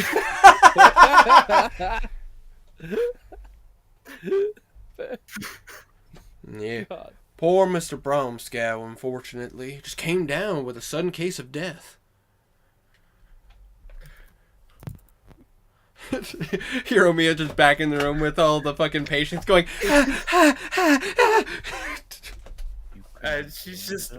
She just walks back to the waiting room. Fair enough. Yeah, that's fair. He watches, he looks up at you guys. I apologize, I thought you were here to take care of this. I didn't realize one of you wasn't, or she just squeamish or something? Yes, she's squeamish. I'm very sorry, I apologize, I didn't know. I assumed since you're here about the whole Siren information, that you guys were all capable No of... need to hide it now, partner. We're only here with us and dead people. Fair enough. Yeah. Hand of gods. Oh my goodness. Well, this. Let me show you. And you watch as he kind of pulls you guys, motions for you guys to come closer. Do you guys come to check out the body and everything? Yeah. All right. You come up to him. You see that this individual is human. kind of like brown, like dirty brown hair. But I say facial hair. Your standard like early, like 30s, 40s man, a year old man. It's the weirdest thing. He just kind of came in, told me he was feeling ill, and next thing, within an hour, he was dead.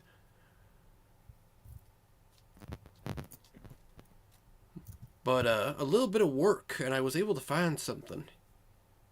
As you watch, as he kind of grabs the jawline of the individual and like turns his head, and you watch as he takes these tools, like they look like tweezers.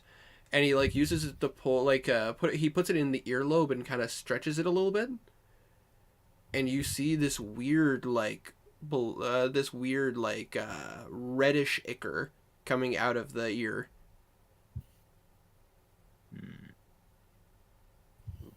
Believe I've ever seen anything like that. I would like both of you to roll me a religion check. All right, and I'll use my real dice because why not? And John. Ooh, nice. And John with advantage for you. What's my religion? Neato. Nat 20. Oh, I am proficient in religion.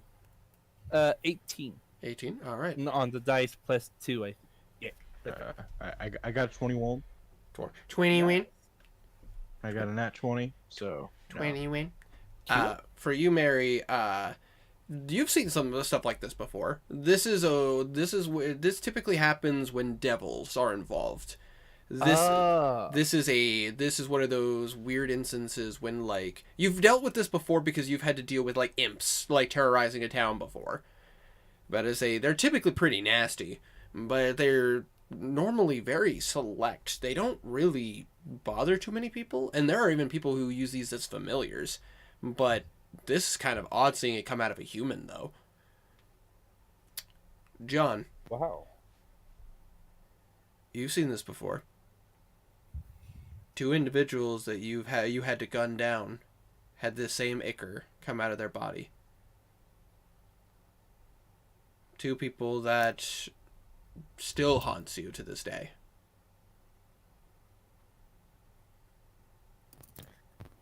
This is the same effect, but these people just died.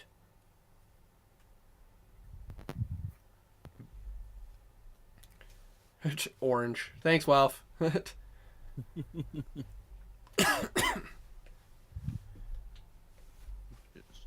he sort of like sits there, expressionless, not saying anything.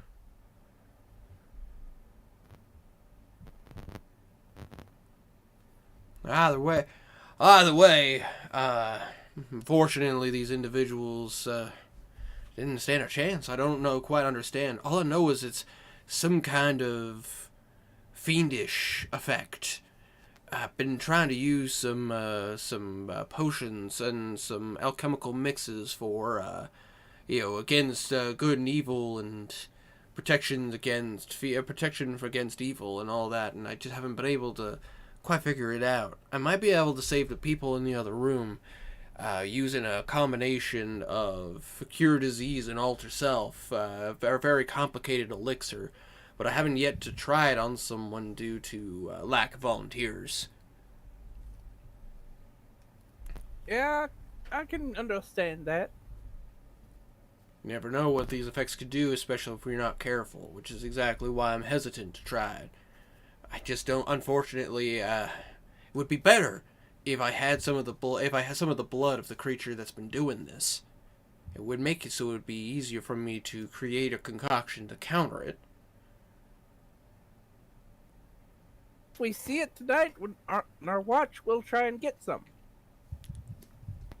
Sounds like a plan. I would appreciate it immensely if you could do that. And you watch this, he motions the section of the wall, motions the body, and it starts to go into the wall until the runes hit the wall once again, and all of a sudden you just see the runic dwarven runes on the wall. Thank goodness I was able to bring some stuff from my home country here. It makes helping these people so much easier. But either way, if there's anything I can help you with, please let me know. John is still currently staring in the same general direction he was before. He hasn't blunked. He hasn't blinked this entire time. Here's a blunk. Oh wow. Uh, You got it. can I help you, son? You seem a little lost in space. Nah. Shit. Right. Red ichor in the ears. Siren noise. Hearing the siren noise is what causes these people to go into these effects. So, while we're out on watch, do you know we can get some like earplugs?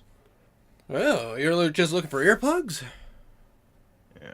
I might have a few. Were you looking for some soft ones that are mildly noise canceling, or are you looking for heavy noise canceling?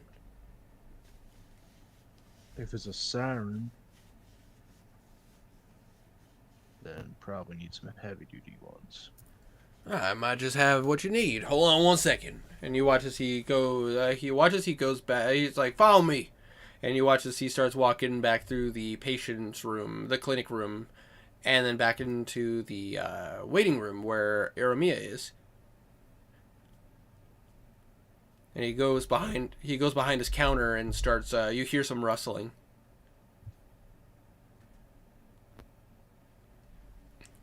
And you see him pull out a chest that he opens up on the counter, and he's just like, "These ones are made of hard wax. They should fit just fine in your ears, but the only problem is once you put them in, you won't be able to hear. In other words, you'll take the deafened condition." Right. In other words, you'll take the deafened condition. I wish I could do the robot noise. If you guys know what the robot voice, where it's just like, you know what I mean, like I think I do, but like a speak to text thing. oh, oh god, I hate when that happens. You mean death, death, Yeah, like death that. and condition. Exactly like that. Thank you. Y'all just need one set each. Yeah. You shouldn't need Should more do than one. it. And he will pass all three of you a set of what appear to be wax earplugs. Oh, Yeah, that's she's gonna- my shirt. Gonna take them. Can I also get one of the less canceling? Absolutely. And you watch as he hands you these ones that are made of like a soft, foamy kind of material. Just be careful not to get those ones wet. If you get them wet, they will dissolve over time. The wax ones last a bit longer, but you will not be able to hear. Period. All right, thank you. But yeah, in other words, for anybody who's curious, if you put in the earplugs, you get the deafened condition, and you have disadvantage on perception checks when it comes to hearing. Makes sense. Okay. All right. So with you guys having these earbuds, what would you guys like to do? Well, I guess we're just have to wait till nightfall to investigate this a bit more. Mm-hmm. All right. So, where y'all want to go? Back to the Silver Pearl Saloon? Fine with whatever. Ow, my back. All right. I guess that place will be the best we can go to at the moment. All right. So you guys heading back to the Silver Pearl? Yeah. Yep. All right. And I'll just ask this above game. Would you guys like to just kind of say you're drinking the day away and maybe doing a little bit of gambling before nightfall, and then going back to the Broken Spoke they're just chilling until it's Yeah. close to nightfall. Absolutely. Yep. So you guys go back to the Silver Pearl, where you get to see a variety of folk coming in there. You see plenty of people coming drinking, plenty of people that are gambling, lots of dancing. You see a lot of couples come in and seem to be having fun with the person playing the piano. You also see a person come in dressed in very like kind of old school nobleman clothing, playing the lute and also playing the mandolin. Wait, Are one these person playing the lute and the mandolin? One person playing Or the lute two- and one person Oh, playing the okay. mandolin. Two separate people. Okay, just Uh, making sure. are these types of songs that would have Hmm? to them? They just are these the type of music that would have vocals to them, or are they Ye- just These ones seem to be ones with vocals. Basically, if I had to do a comparison test, whenever you hear the piano and people singing with the piano, it seems to be like like your stereotypical like Western music, very like jaunty. There's a little bit of sourness in some tunes, but for the most part, it's pretty straightforward. The moment the people come up with the lute and the mandolin, these songs are your classic like D&D like medieval songs, like hearing like Ragnar the Red and stuff like that. It is definitely a foreign experience for anybody who lives here on the frontier because Which is pretty much everyone. because there's no college on this on the frontier. Ah, The near makes sense. the nearest bard college is quite a ways away. It's always a treat when a minstrel comes into town, but most people just know how to play. Most people around here just play the piano because it's passed down from generation to generation. well, with the songs with the mandolin and the lute, she'd like to sing along. Absolutely. You want to That's just way. about to say roll me a performance check. All right.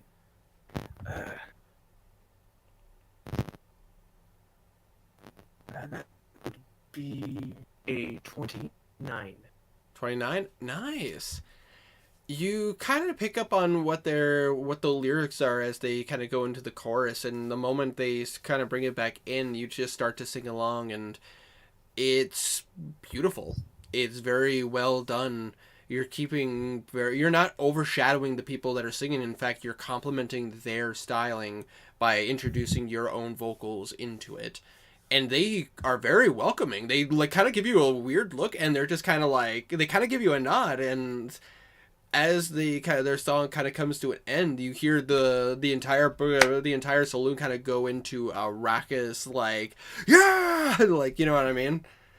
And you watch as one of them comes up to you. It appears to be it appears to be a man with kind of bluish skin and black hair. He seems to be sweating a little bit as he kind of comes up and he's like, "You're very talented. Where did you train at?" At home. At home. You've never been to a bard college? She shakes her head. Honestly, with your level of talent, I would have expected you to have come from a college. There aren't any colleges around here. I've noticed that. Hopefully we can correct that going into the future, but where are my manners? And you watch as he kind of gives you a little bit of a bow. Like this is a medieval like curtsy bow from somebody who came from somebody who would like come to a castle, if you know what I mean. Like a gentleman's medieval bow, rather in comparison to a Western bow. But where are my manners? Coral, a pleasure to meet you. It's a pleasure to meet you too. My name's Iromia. Eromia? It's a lovely name. And who are your friends here? This is my brother John, and this is our Harry. Hi. A pleasure to meet you. But, and he looks over at you, John. Your sister is quite talented. Yes, you've said that plenty. Well, either way, I apologize for any inconvenience. I was just curious if you had been trained. But if you ever decide to leave the frontier, and you watch as he kind of swivels between his fingers, and a card appears. Check this place out. They'd be more than willing to train you. She's gonna take the card. Take the card, and you watch as he walks away. Do you take a look at it? Just gonna read it. Yeah. You just gonna see, read it. according to this, it's follow your hopes and dreams. Join the College of Lore, Atharia. Oh God. It would be a history check to know what Atharia is. Absolutely, roll a history check. Heck, why not? Can I roll too? Absolutely, go ahead. Just because why not? That'd be 18. 6 on the dice. No, not 18. History plus 2.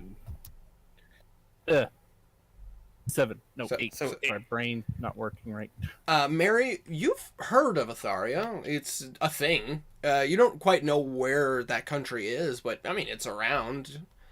You can't imagine how close it would be, though, considering the fact that the frontier is where a lot of people come for, like, new beginnings, and... So Atharia is one of those places that might have been far in the back of your mind. But for you, Aromia, you would know that Atharia is a very popular country, very heavy population. They are to the continent to the east of where you guys are, and they're like far north. Like you hear, they get this thing called snow there. It's odd. I say there's no snow here on the frontier. It's crazy to think about. She heard about snow from her dad. Cool. But supposedly, It don't happen. but supposedly, Atharia, a very beautiful country, a lot of interesting locations.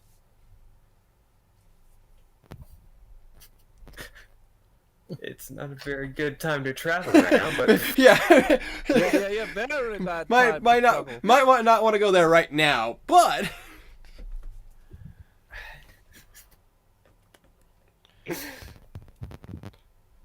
you want which sidebar? Blue would actually know who this individual. Really? Yep. But it's a Blue would have been this person would have been an upperclassman while Blue was training.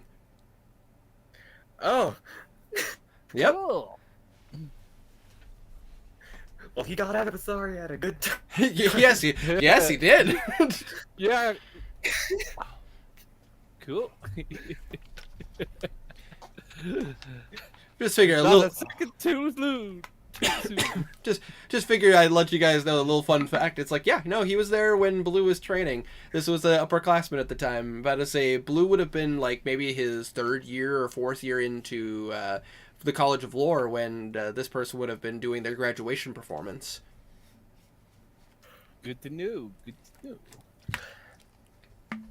Well, you know how it is. Bards have to, and Blue would know this, bards need to travel to earn their credit. It's not like, oh, I graduated from the college, I'm the best.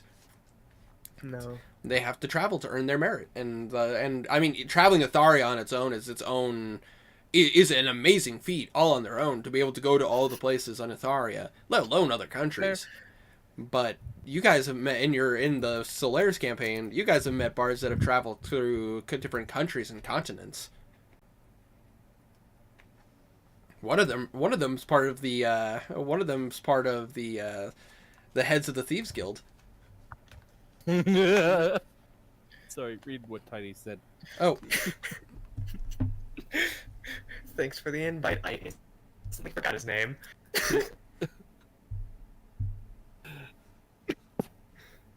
Lumbago. God damn it. God.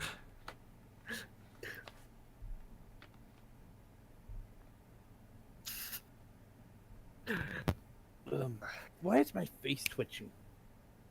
Oh, I sorry. don't know. Didn't realize I said that out loud. We could Alright. jackhammer you in. I mean, if Valve wanted to, we could easily do it. Goddamn. No, don't worry. There'll be plenty of other one-shots to do. Yeah.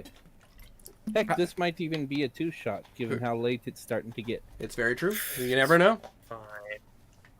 But I say, that being said, though, you guys take the time to relax and take in the night, take in the day. Enjoy, honestly, being in a place where it's a bit cooler, out of the frontier sun, and kind of just learn what it's like to be inside of Russellboro. It's definitely an interesting experience being on this side of the frontier. Definitely.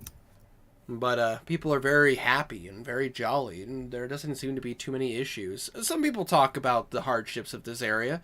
And, you know, there have been talks of like bandits that have come through here, people that have robbed the railway, which has just been a whole trouble. People talking about how like if law is going to come to the frontier, but I mean it's been hard to establish any kind of government here. There's a little bit of a government. It's very loose. But Yeah, it's almost a town by town government rather than a central government. Exactly. There has been talks that there have been talks that there is an earl that is trying to establish a type of government here, but it's slow going. It's something that it's going to take a lot of time to make it work, and even then, it's just like you said, Stray. It's just better to do it town by town rather than do a full on government. E. She just, with all the talk of all that bad stuff, she just puts in. Fair enough. Just anytime you just put the soft ones in. Yeah. Fair enough. You just If you have disadvantage on perception checks, that gives like a -5 to your passive perception. yes. So I have a passive perception of 4. Oh, God. You can still hear the music though.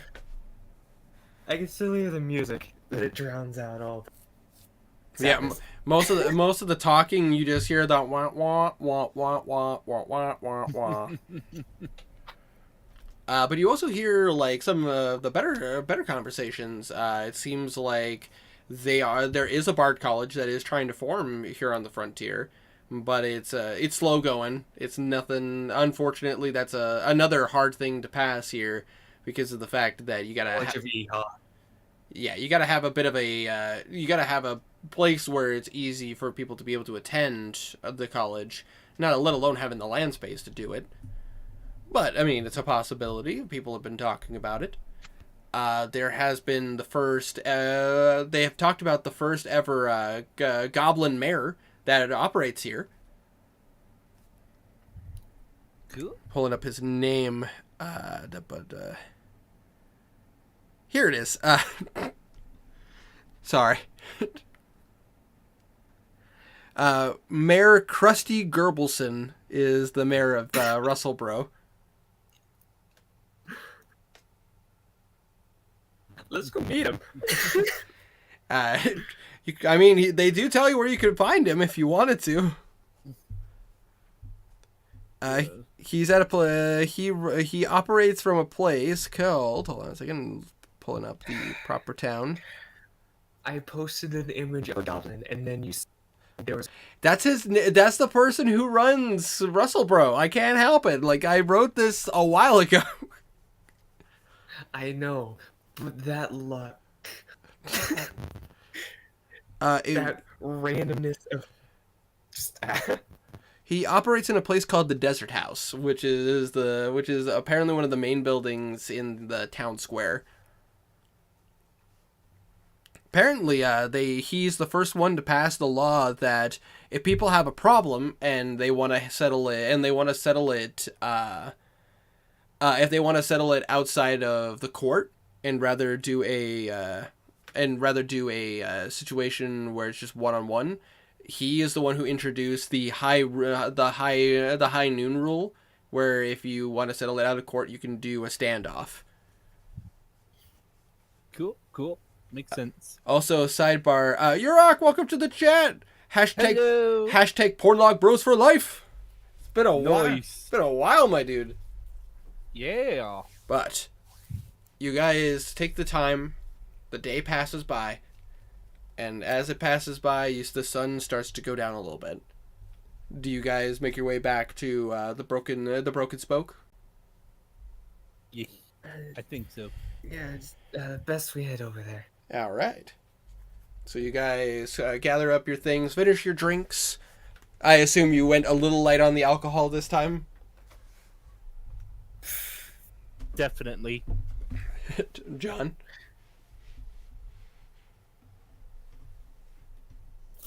I don't drink, ever. My edge doesn't allow it. You guys make your way to the broken spoke, which immediately you see a very frantic... poke it with a stick. Exactly. You guys make your way to the broken spoke, where you see a very Sorry, I stopped myself from passing out. I'm okay. Okay. Are you sure you're good to continue, Broham? Oh yeah, absolutely. I got coffee now. Okay. Yeah. You guys get up to the broken spoke, where you see a very kind of jittery Oliver kind of pacing around the store cleaning. And as you open the door, the ding, ding, ding, ding, ding, ding, ding. He's like, oh, it's just you guys. Oh, I'm so sorry. Whew. Sorry, didn't mean to scare you. No, you guys are perfectly fine. Oh my goodness. Just Do you need help cleaning? I'm okay. I'm just finishing up the floor over here, and then the store will be good for the night, anyways. A lot of dust in this area. Oof. Yeah. So I will ask this of you. Will you guys be fine down here if I go up and lock the door to the upper living space where my family lives? Yeah, go for it. Just wanted to make sure that... I'm sure we can handle it on our own. On our own. Absolutely. I thank you again so much for all that you're doing. More than happy to help. I heard something about a daughter. Tell her good night for me. Absolutely. Thank you so much. And you watch as he kind of taps through the counters, and you see and you hear like a tink on each of the counters as he taps them, and then he goes up the stairs. If anybody wants to roll an Arcana check, you could. Why not? Yeah, I'll roll. I'm proficient in Arcana. 19 on the dice. Damn. Daddy was a wizard. Oh, but my Arcana is 0, so So 19. it's a straight 19. 24. 24. John, did you want to roll or? They got a 3. 3? Damn. Fair. John, newfangled people and their newfangled things. But for Iram... Go ahead. I'll show them a magic trick, right? Blow stun. This person is so similar to Henrik, but so vastly different.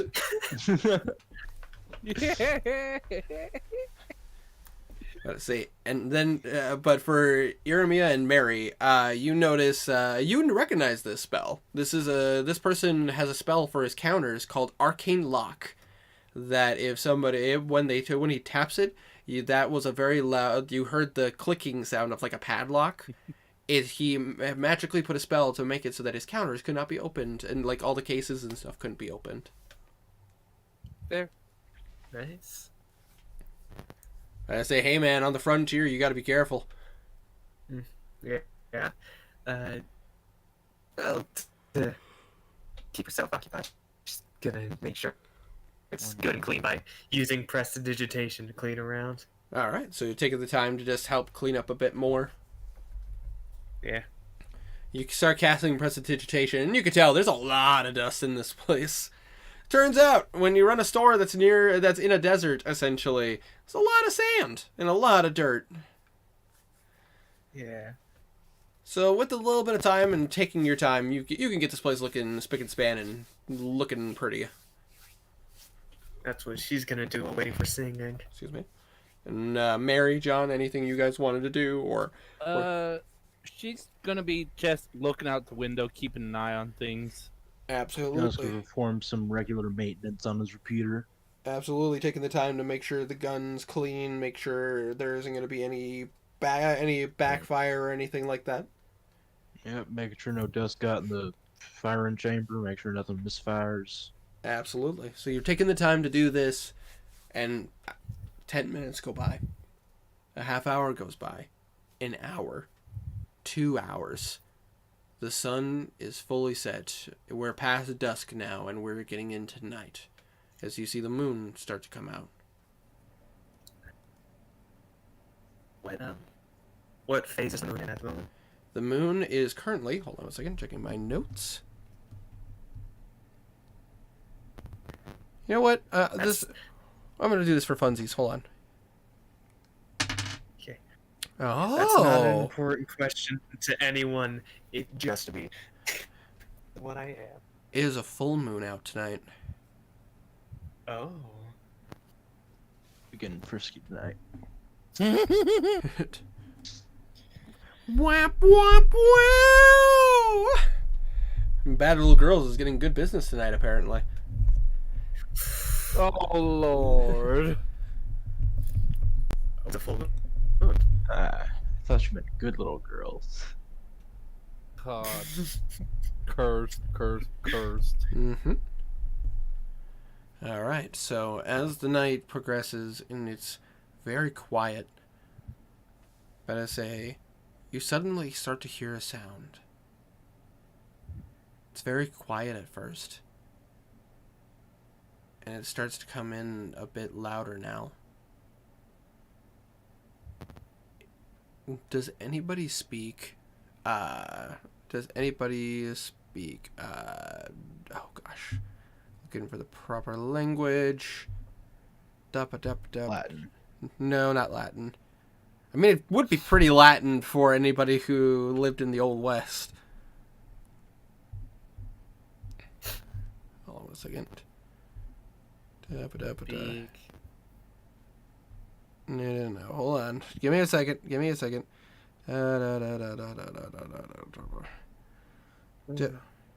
Uno, dos, tres, cuatro. I'm just kidding. Does anybody speak Infernal? Dang it! I do. I knew I should have went with Infernal. I looked at it and was like, nah, probably not gonna use that. It speaks Infernal. But I say, does John speak Infernal? No. Pretty sure John has Common, Elvish, and Thieves' Cant? If that was allowed. Yes. Okay. So, you guys start to hear singing, and it's beautiful. It's very it kind of almost attacks your senses a little bit. For you, Aramia, there's lyrics to this song. Hold on 1 second. I gotta pull them up.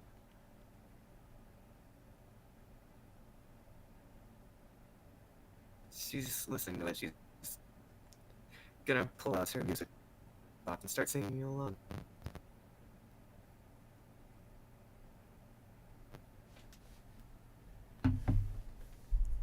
For those born in shackled chains, let those bonds break and do not be afraid.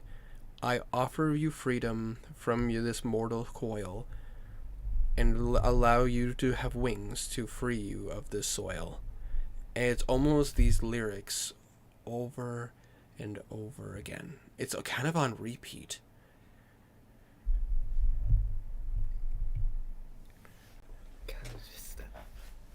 She's kind of just gonna lean on the counter, music box down, and find a key and keep singing. Okay. As the music is starting to get closer, I need all three of you to roll me a wisdom saving throw. Ah, shit. We should have plugged Is our this ears. a charmed effect? This is a charm effect, so if anybody has any racial benefits to it, What did you say to roll? Me- wisdom saving throw. Wisdom. Oh, a wisdom saving throw. That is a nat 20. Nat 20, all right. Where's my wisdom saving shit? Wisdom saving shit. She kind Uh, of goes to the door, presses her back, and I think gets it's it to plus hold it 3. closed, singing. So that's a 16? 16, all right. And then for John, 18. Oh, no, wait, that's plus 5 for the save. so 18 for you. Yeah. Okay.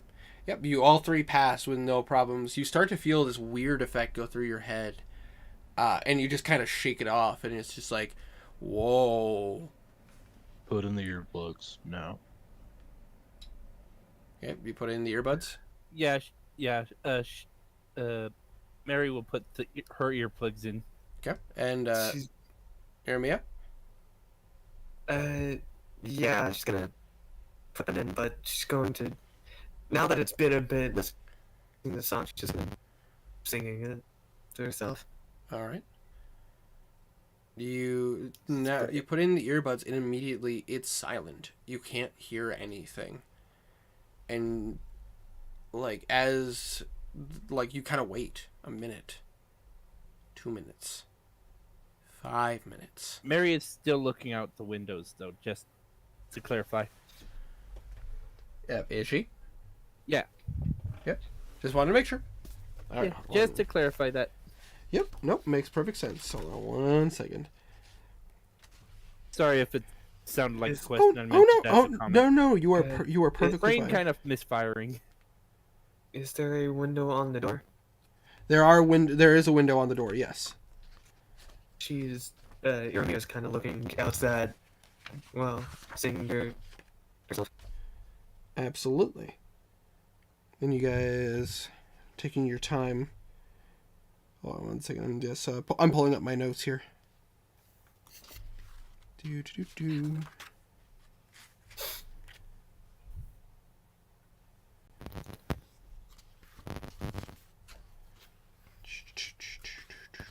Nope, that's my notes on the bow. We're not there. We're not in Atharia. Man, if that was the case though. Yeah, definitely. How well does Infernal translate? It's the translation is pretty well. There is a little bit of a dialect issue when it comes to trying to say freedom and trying to talk about freedom, because it's not really in the devilish language to give that kind of effect. Then she just keeps singing it in Infernal.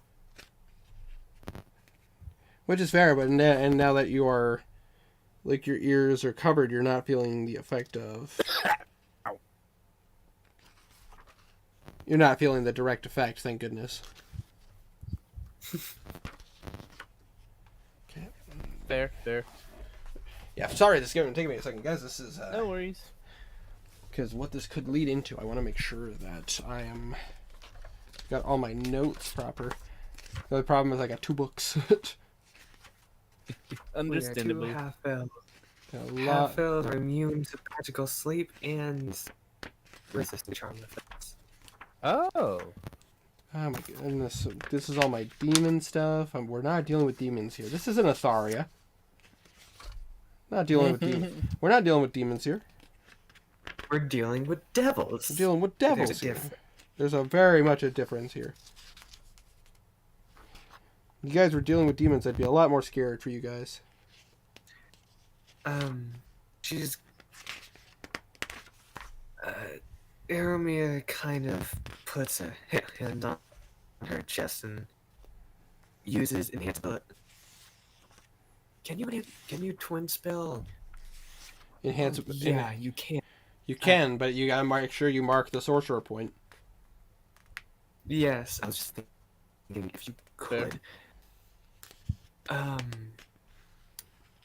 Just, I'm trying to figure out who she should put it on.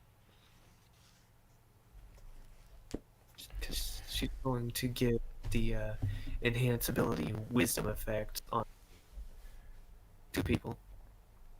All right. So as you guys are And her, that too, her and John.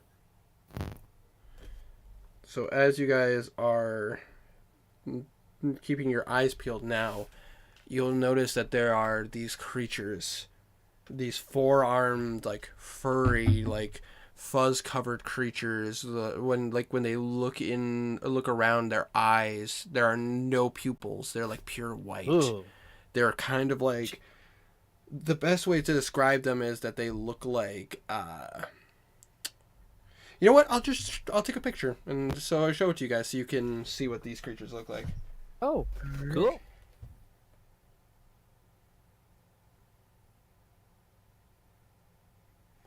All right, hold on. Putting it in the Discord so you guys can see.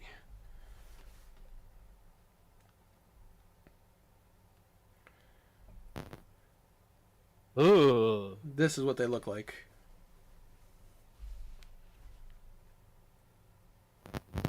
She Creepy. wants to pet. Of course she would.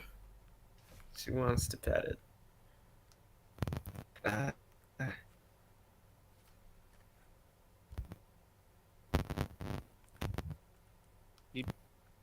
Oh, 1 second. So apologies. Just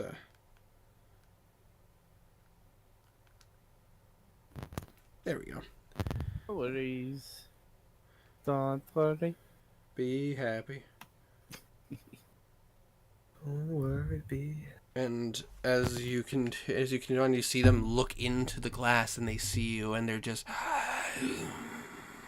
you can't hear them, but you just imagine deep breathing and you see them like clawing at the door, staring at you.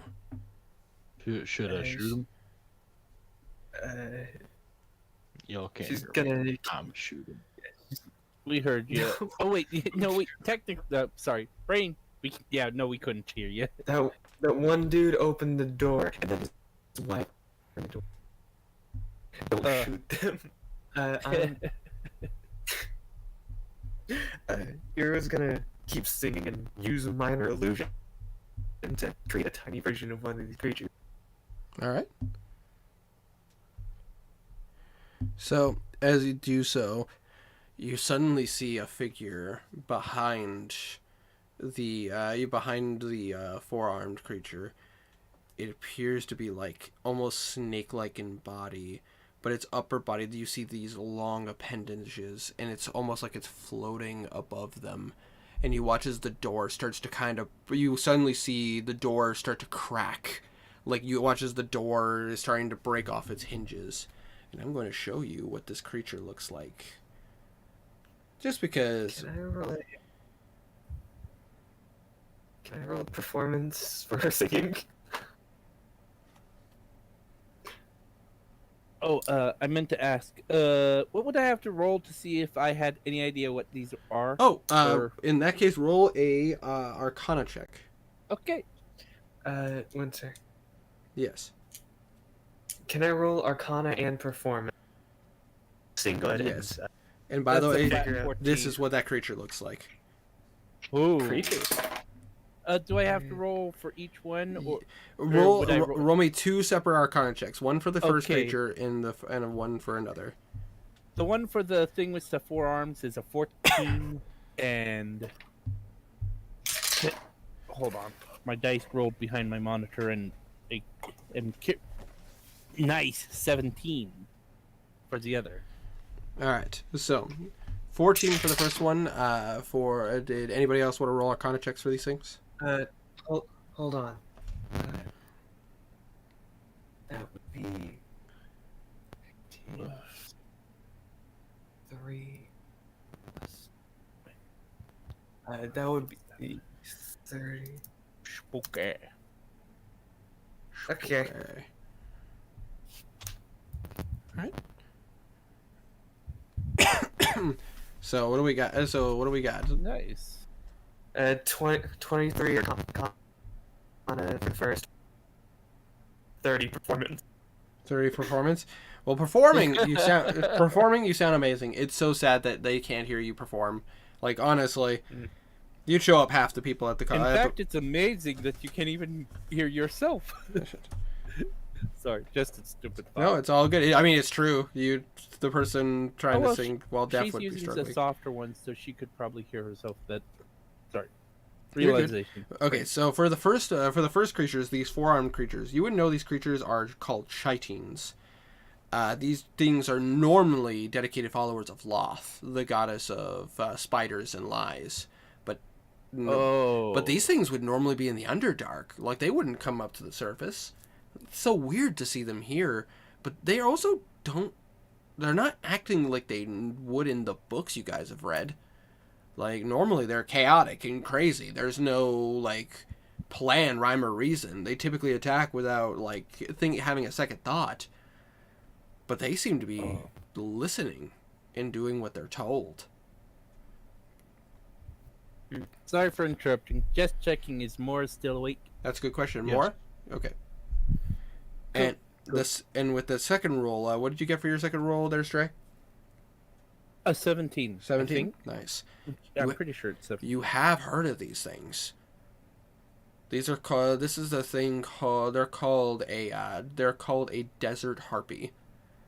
Oh. They're normally very, very dangerous, but they're normally, like...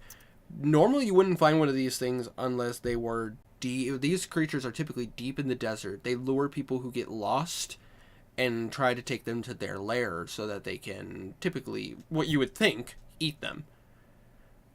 How one found their way to a town, let alone attacking someone, that's rare. Like, you've never heard of that. That's not been in a single book either of you have read. These things are incredibly dangerous. Oh. And you're watching... What in the tarnations is going on? And Jesus, under her breath. and you just watch as the door starts to break, and suddenly you just see the door get, like, the claws get through the door frame and pull the doors off of the hinges. And I would like you guys to roll initiative. Okay. Sweet. Unfortunately, because we decided this last night, I didn't have time to make a map, so we're gonna have to do theater of the mind. No worries, completely understandable.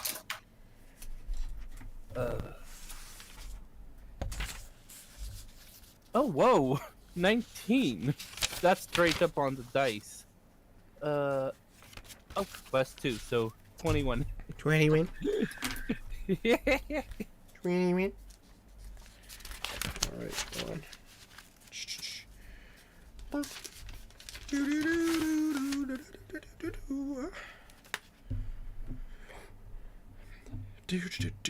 Alright. These would have a...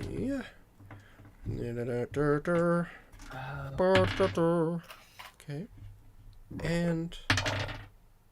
Alright. Pardon me. Mm-hmm.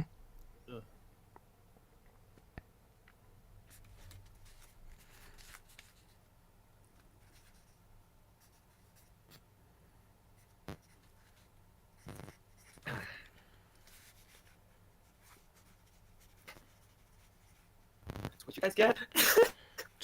Sorry, I'm just writing this. Oh, Right, 21. 21? Hold on 1 second. I'm just writing this stuff down real quick. Apologies.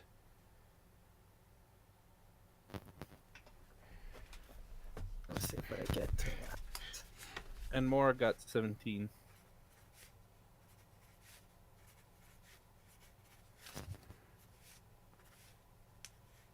And I'll be right Okay. back, like 2 seconds. So 25 to 20. Oi. Okay. He got a 21. Okay. 20 to 15.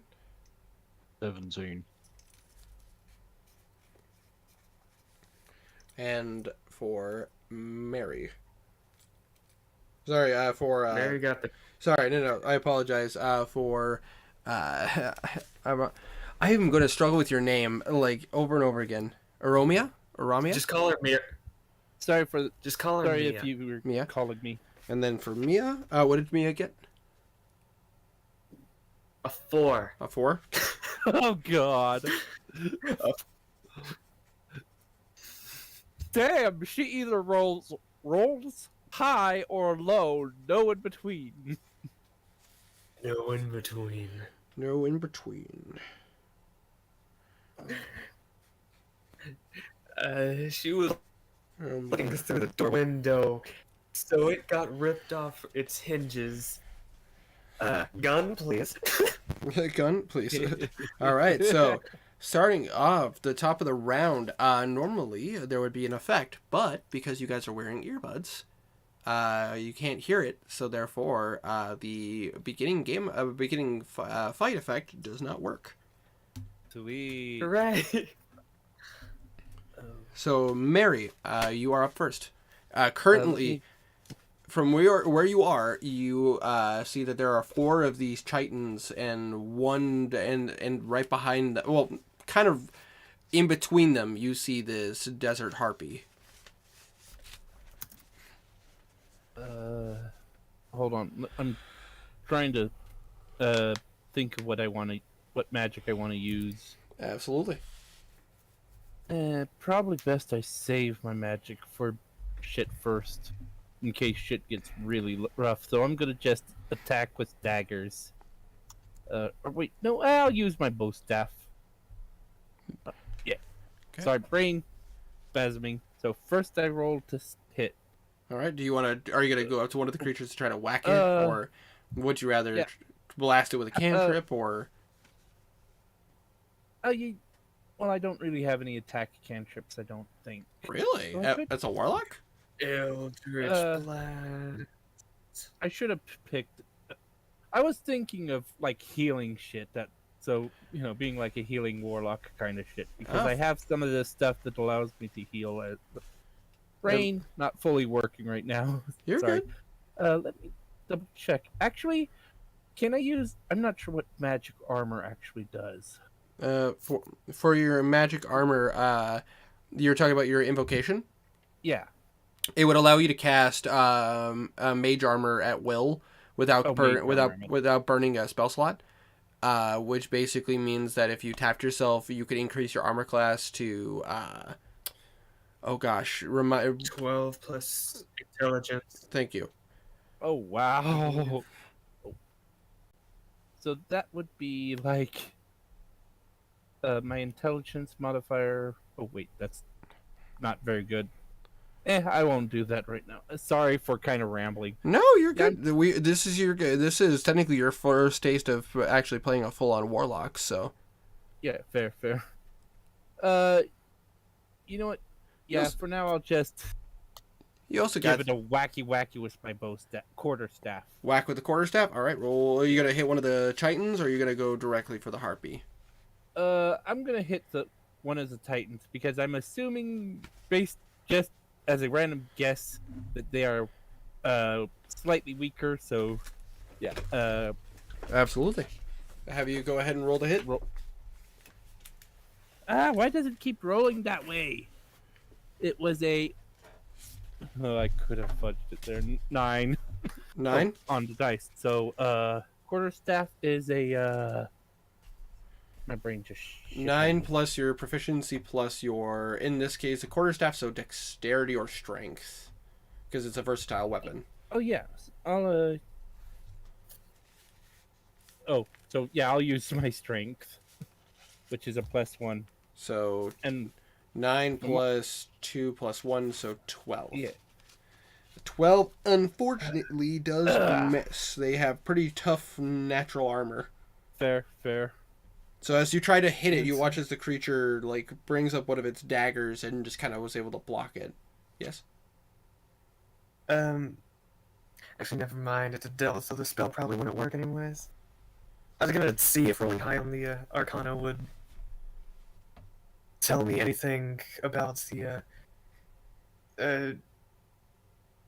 four-armed thing, like if it's chonky or not. But it's probably immune to being unconscious. I have the sleep spell. Well, I mean, you could always try, but you're not sure how that will work. Yeah. Oh, I could use sacred. You could use Sacred Flame. Flame. Yep. Oh well. Oh, I'll use that next turn. indeed. So that is Mary's turn. Yeah. John, you see all these creatures in here, and you see the harpy. What would you like to do? Alright, well, there ain't no issue a gun can't solve proper. I mean, you know. So that little boy who just broke down that door and invaded on my territory. See, he's gonna learn what buckshot feels like. Fair enough. There. As I So- pull out my shotgun, Pull out my gun. ba-bam. Dang.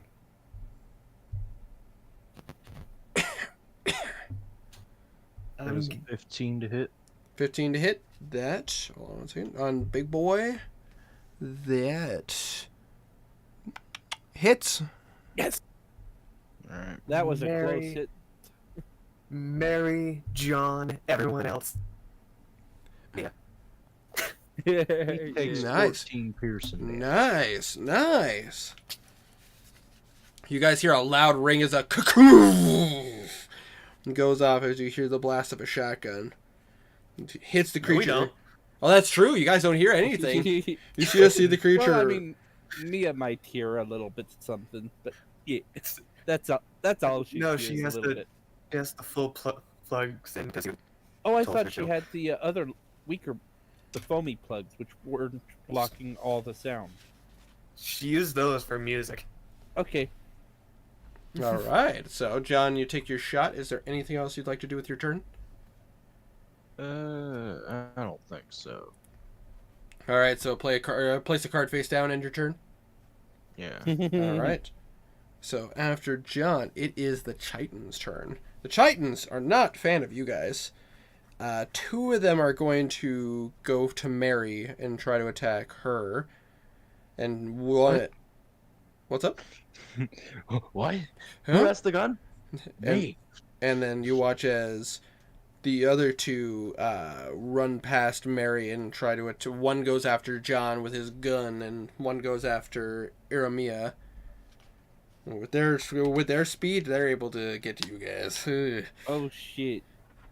Can't outrun this. So first things first, one's going to attack Mary with his daggers. Outrun this. Pulls out gun. Outrun this. I'm going to assume the first one hits with a 22. Let me double check. Yeah, my armor score is only 11, so yeah. Fair enough. You're going to take 3 points of damage. Oh. Bonk.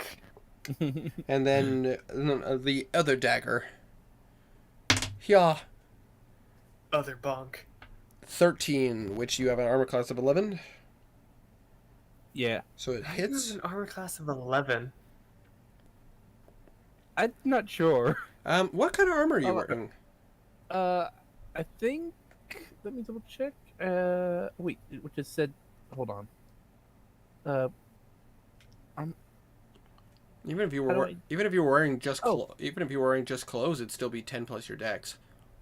Light armor, and my dex is. Oh wait, why is it saying it's 11? Oh, What's yeah, your I'm wearing light armor. what's your You're wearing, It doesn't say what armor I'm wearing. What- Sorry, what's your dex? 0. You I mean, start.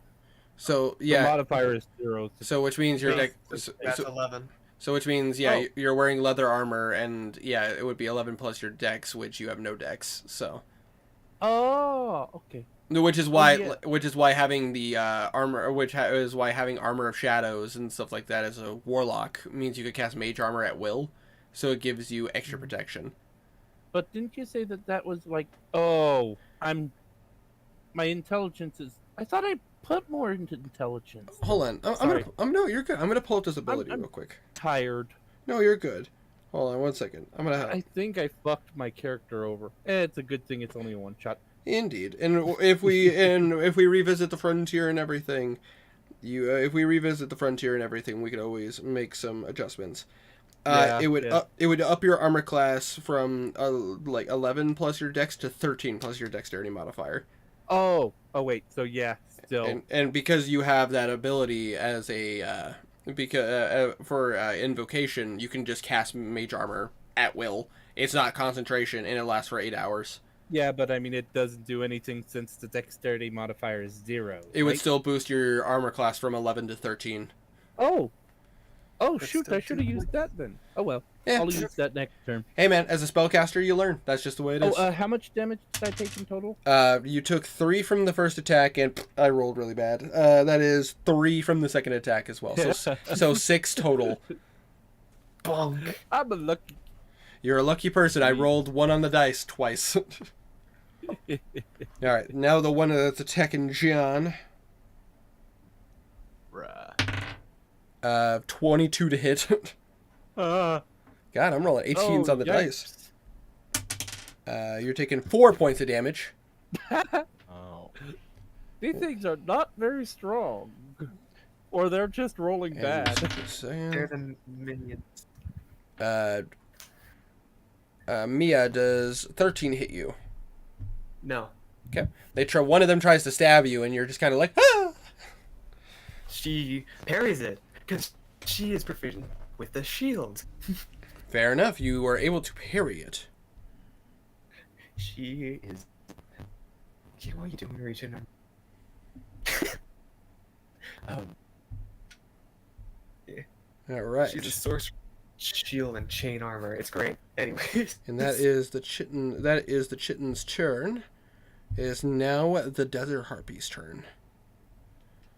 The desert harpy is. I'm gonna roll an intelligence check. Realizes you guys aren't being affected by her song. So she is very angry, and she's not happy that someone decided to shoot her. So she is going to snake her way into the room.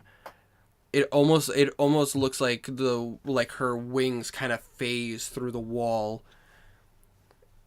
And you notice, and she flies up to John. And she's going to take 2 attacks on John. One with her claw. Oh my god, I'm rolling crazy. Fucking 21 to hit. That'll about it. And you're going to take 4 points of damage from the claw. Alright. And then you watch as it takes its tail, its incredibly long tail, and you see it you see a stinger on the end as it comes to try to stab you. Hold on one second, I'm gonna roll to see if it'll hit. Oh nope, that is not gonna hit. That's a 7. I was about to silvery barbs it if it did. Fair. Well, Winter, I'm sorry, but that still hits. I mean, if it does, I mean, I could roll some dice right now.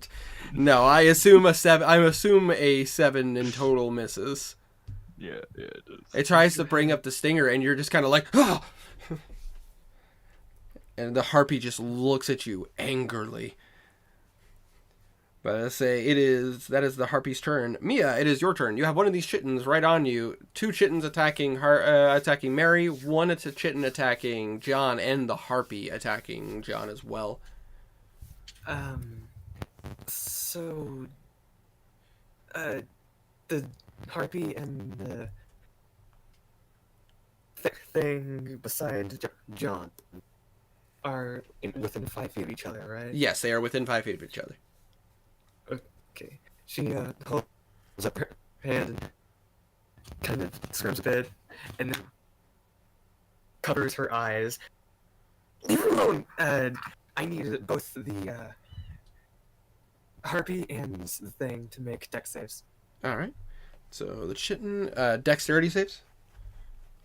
Yes. Okay, for the as she's actually, would that ability work? What are you trying to do? Oh. With Lunar Sorcerer, when you can cast sacred flame on 2 people All right. Yeah. each other.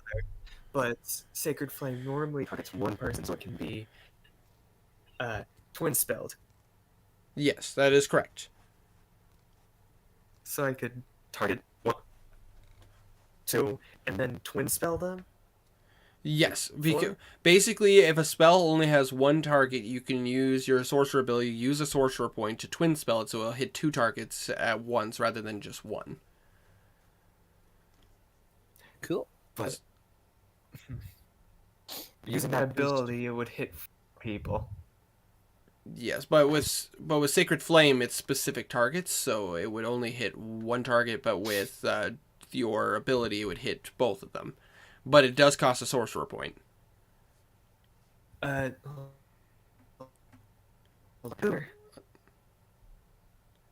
So dexterity save for both of them.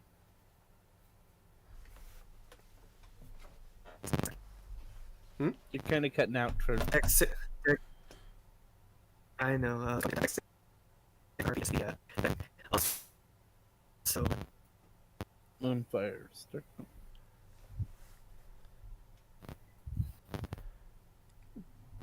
I am slightly confused on what you're trying to do. read the thing I just posted. The Moonfire ability. Yeah, let me take a look. You can learn to take a defense spell, which only count against their number. So you can cast a spell, and you can target 1 creature as a normal, or target 2 creatures within range within 5 feet of each other. Okay, as long as they're within 5 feet of each other. All right, cool. Yeah. Absolutely. So both of them making dexterity saves. Dex saves. Okay, rolling for them. And it's for the 2 that are attacking John. Yes. Okay, so the one for John, that's a 12 for the Chitin. Okay. That fails. Okay, and then for the Harpy, that fails. Ooh, All nice. right. Or wait, no. Both of them take. Yes. So the Chitin takes 12 damage. 12 damage. And the Harpy takes 12 radiant damage. So 12 damage for Nice. both? Damn, bro. Yeah. Holy crap. Good on you. Damn. Avery loves you. I'm going to quicken spell quicken spell that again and do it again. And do it again. So dexterity save for both of them. Yeah. All right. For the Chitin attacking John, that's a fail. That's an 11. And for the Harpy, that is an 18. Ooh. I cast Silvery bars. But the thing is that you're already. Oh, that's a reaction. Never mind. Never mind. Just make sure you mark off the spell. Make sure you mark off the spell slot. Yep. All right, roll again for the Harpy. That's cocked between those 2. This is what happens when I don't have my dice tray up here. That's a fail. Hooray! So Giant takes 7, and the Harpy takes. Damn, Jesus. Yeesh. Wailing in 11 points on the Harpy. Jesus. Burn. Burn. You know, Holy hellfire. you watch as the Chitin, it took so much damage. It is hurt. It is alive, but you can see like sacred, like radiant burn marks on its body, and the Harpy just kind of like reacts, and you watch as it just kind of curls back its wings and its tail a little bit from getting hit by the radiant flame. They're both the Harpy doesn't seem too bothered by it, but the Chitin looks beat up really badly. She speaks Infernal, though none of that stand her. Don't touch him. The Chitins do not. They look at you and they do not seem to understand what you're saying. The Harpy gives you a very intense look. Right. That's her turn. All right. So that's Mia's turn. So we're back at the top of the turn order. which would go to Mary. Typically, again, there would be an effect, but because you guys are still wearing your earbuds, you do not have to make any rolls. You know You what? made a good choice. I'm gonna follow Mia's advice, and I'm gonna use my brain just shut on me. Sacred Flame? Sacred Flame. Yeah, Sacred Flame, because I have that. Would you like to use that on the one of the two that's in front of you, or are you looking to use it, or you use it on someone else? I'm On gonna the thing use it. about to die. Yes, that's what I was gonna say. Is I'm gonna use it on the weakest one just to On the- make because at least one is dead that way. Fair enough. So you want to use it on the one that's attacking John. So Yeah. it'll have to make a dexterity saving throw. Right. Oh my fucking god. Damn, guys, I'm rolling garbage tonight. I'm going to assume that a 10 is a failure. How do I determine that? 8 plus 8. your proficiency plus your charisma Which is modifier. +2. Oh yeah. My charisma modifier is +3, so yeah, So that would be Pretty sure so 13. 13. Yeah. That's a It fail. hits. Yes. So roll me a Sweet. D8 at +3. I'll use the bot this time, just to. Oh, wait, no, other way. Mia, One the sweet D- innocent child eight. cast burn. +3. +3. Damn. All That's right. not- So you guys Ah, watch You as guys adding your ability modifiers to cantrip damage. Oh, You don't do that. that is true actually. Normally for cantrips you don't add oh yeah. but it's still 6 points of damage is still enough to.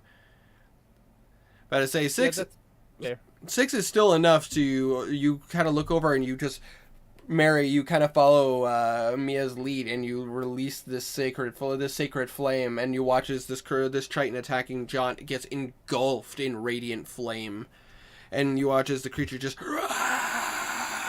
and falls to the ground, fur burning off of its body, and it's like kind of squiggling until finally you watch as its hands kind of curl in on its chest, dead on the ground. This. One is dead. And that's my turn because I don't think I have any bonus actions. Alrighty. It is John's turn. John, the chitin in front of you is dead. It's now just the harpy that's above you. But your sister and Mary are both also being attacked by chitins. She's fine. Bonus action, second one. Okay. So roll me some health. Alright, so he's back at full. Cool. Alright. And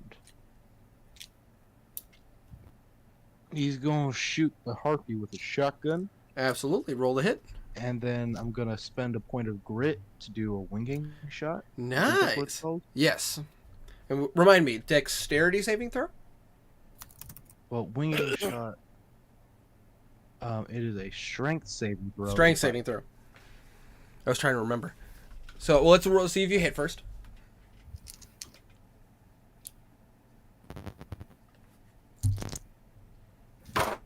I think a 25 hits. 25 will absolutely hit. And I will Roll me a strength saving throw. absolutely. As it takes 13 piercing.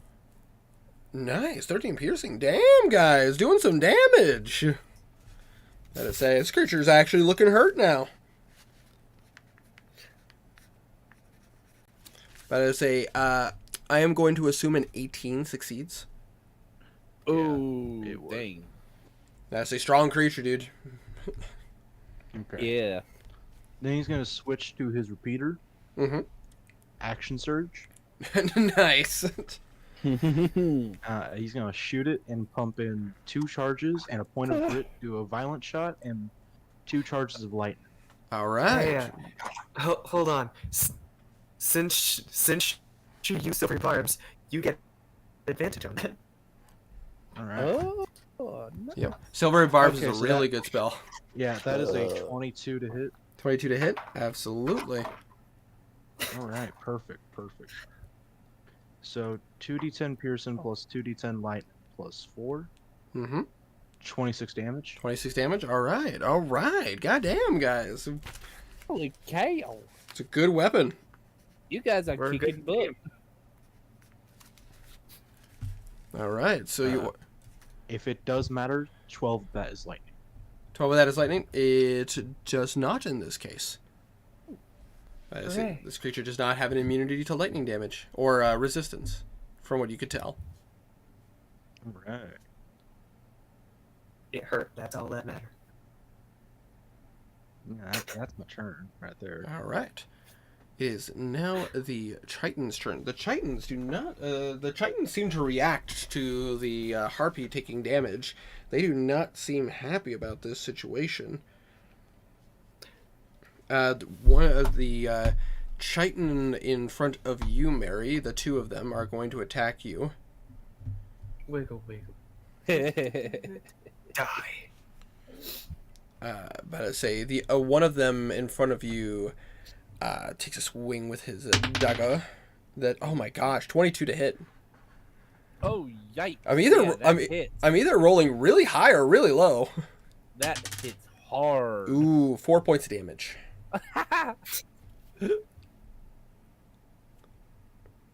Hey man, this damage adds up over time. Yeah, Mhm. yeah. It's I starting to. I assume you're starting to feel it. Yeah. And yes, an 18 hits Yeah.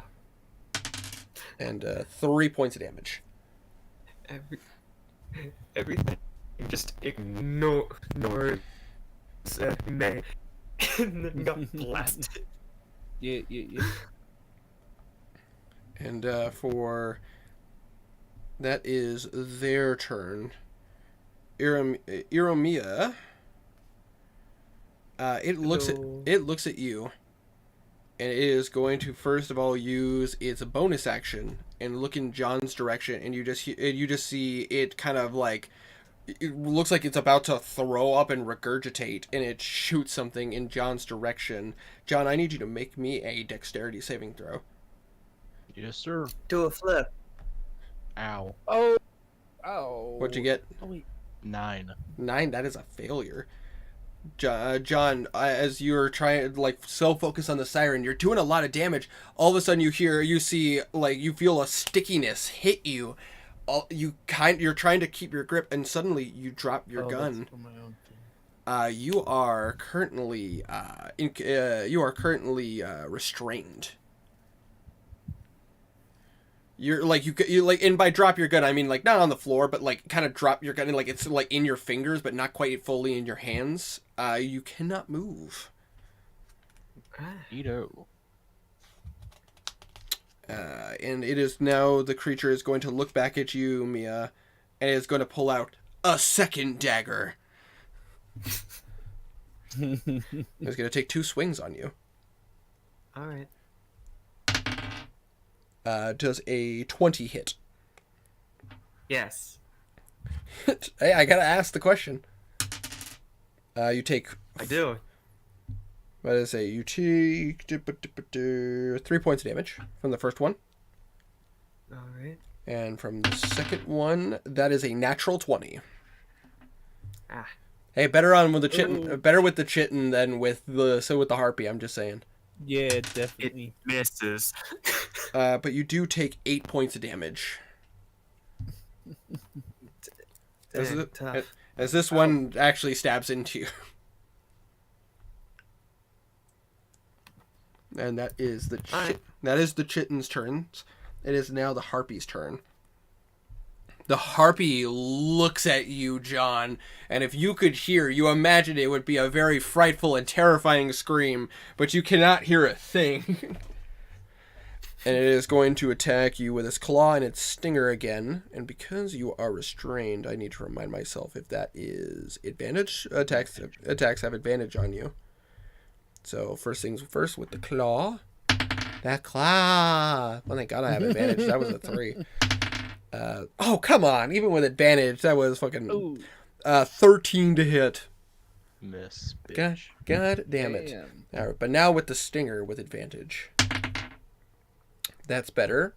And just to see if that nat 20, that's even better. So that is a 19 to hit you. Okay. Alrighty. So for the stinger, as it tries to swing its claw, you're still able to kind of move out of the way, and you're just like, ha ha! All of a sudden, you see the tail come up, and it stabs you right in the shoulder, dealing. Which he responds with its own nap. Oh, damn! Max damage! Holy shit! 13 points of damage. Wow. All of my life decisions. I apologize. You can make amends. And I need you to make a Constitution saving throw. Can we not? Unfortunately, I Oh must. wait, no. I'm sorry. Holy. All the smoke. That is a nat 20, 25. You Damn, you boy. feel like this sensation of like, as like you can almost feel a poison going into you, and you're just like, no, and you kind of shake your shoulder, and the stinger comes out just as the poison spills onto the floor. This black and purplish ichor. Ew. Normally Ow. you would still take half damage on a successful save, but because it's a nat 20, I'm gonna make it so you don't take any damage Yeah. because I'm a nice GM. Thank you. Yeah. They've also, rubbed up with you stabbing me in the chest, huh? hey, you know, better the chest than the back. I'm just saying. At least I have the honor to stab you in front of your face rather than behind your back. But it is now Mia's turn. How close are John and John is about like Mary? John's about the store is relatively decent size, but not like too big. But I'd say Mary is probably about 15 feet from where you're standing. And We John, were all kind. yeah, you guys were we kind of standing the door and window, just watching out. exactly. That's why I'm like about. I would assume Mary's about 15 feet because she went to meet the chittens at the door, and John is John was near the door, so he's probably about like I would say roughly about the same, about 15 feet. Makes sense. So they're beside each other. Roughly about 5-10 feet from each other, as John wasn't exactly at the door, and Mary went directly to the door. All right. She's going to circle around the thing and move. You're gonna try to leave its range. Mary. Yeah. Mary, what is your HP at the moment? 24.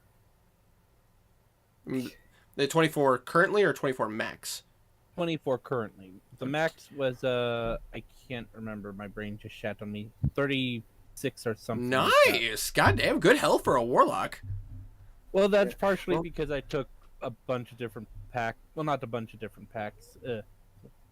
You know, stuff to boost my HP because I don't like being squishy. You know what? Fair. You know what? Fair. Respectable. Plus that talisman of Oh, that's right. You impacted the talisman. oh no, the talisman of life or amulet of health. That's what I was thinking of. Which gave me a good 13 boost. You're right. Yeah. The amulet of health. Yeah, the magic item you requested. Yeah. Look at you, making smart choices like that. Well, that's partially thanks to Tiny's for the suggestions. Look at you. I've been doing people attacking me wrong. Okay, I'll redo that when something attacks me. Yeah, I'm gonna move out of its range, going in between where I can touch both John and Mary, and I'm going to use the wand to twin spell Cure Wounds. Absolutely. But as you leave the creature's range, he is going to take an attack of opportunity on you. Okay. He has disadvantage. Absolutely. I've been doing attacks wrong. Why does She he has this let me take a look. Cloak of Displacement. Oh! Oh. You have a cloak of displacement. You have a display. You're wearing a displacer beast? Fair enough. It's a really good item. Mm-hmm. Oh, thank God. I rolled a natural 20. Oh. Thank God Wow. thank God I have disadvantage. Hopefully you don't. That's need another still nat not 20. still not bad though. 15. Oh, Miss. Really? Wow, good on you. Yeah. That is safe. He has Shield an and a chain AC of shirt. 17. As the creature Shield and a chain shirt. What's up? that's right, you chose to take the elven armor. No, I chose the feet. I chose to take the feet. Moderately armored. And, Moderately armored. yeah, moderately armored, so where I am proficient in shields and medium armor. Yeah, but I'm trying to remember. Didn't the? Oh wait, you changed your magical item. That's right. Mhm. Just a normal chain shirt and a shield. Fair enough. So as it tries to swing at you, it's like you see it. It almost. It looks like it would have been a perfect strike, and all of a sudden, it's like the dagger goes through as it was after your after image. But and you cast dual cure wounds. So go ahead and roll me a d8 and add your charisma modifier.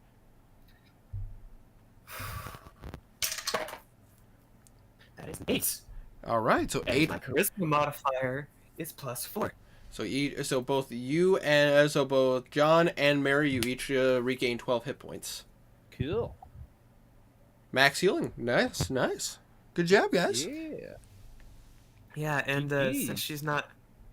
since she is not happy, I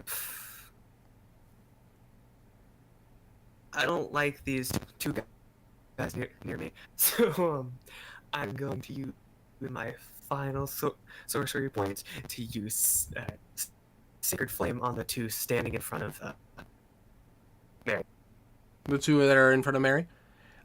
You can save your sorcery point. They are within 5 feet of each other, so you can hit them both. Nice. I'd have to do it as a bonus action though, so I'm quick and spelling it. Oh, okay, fair enough.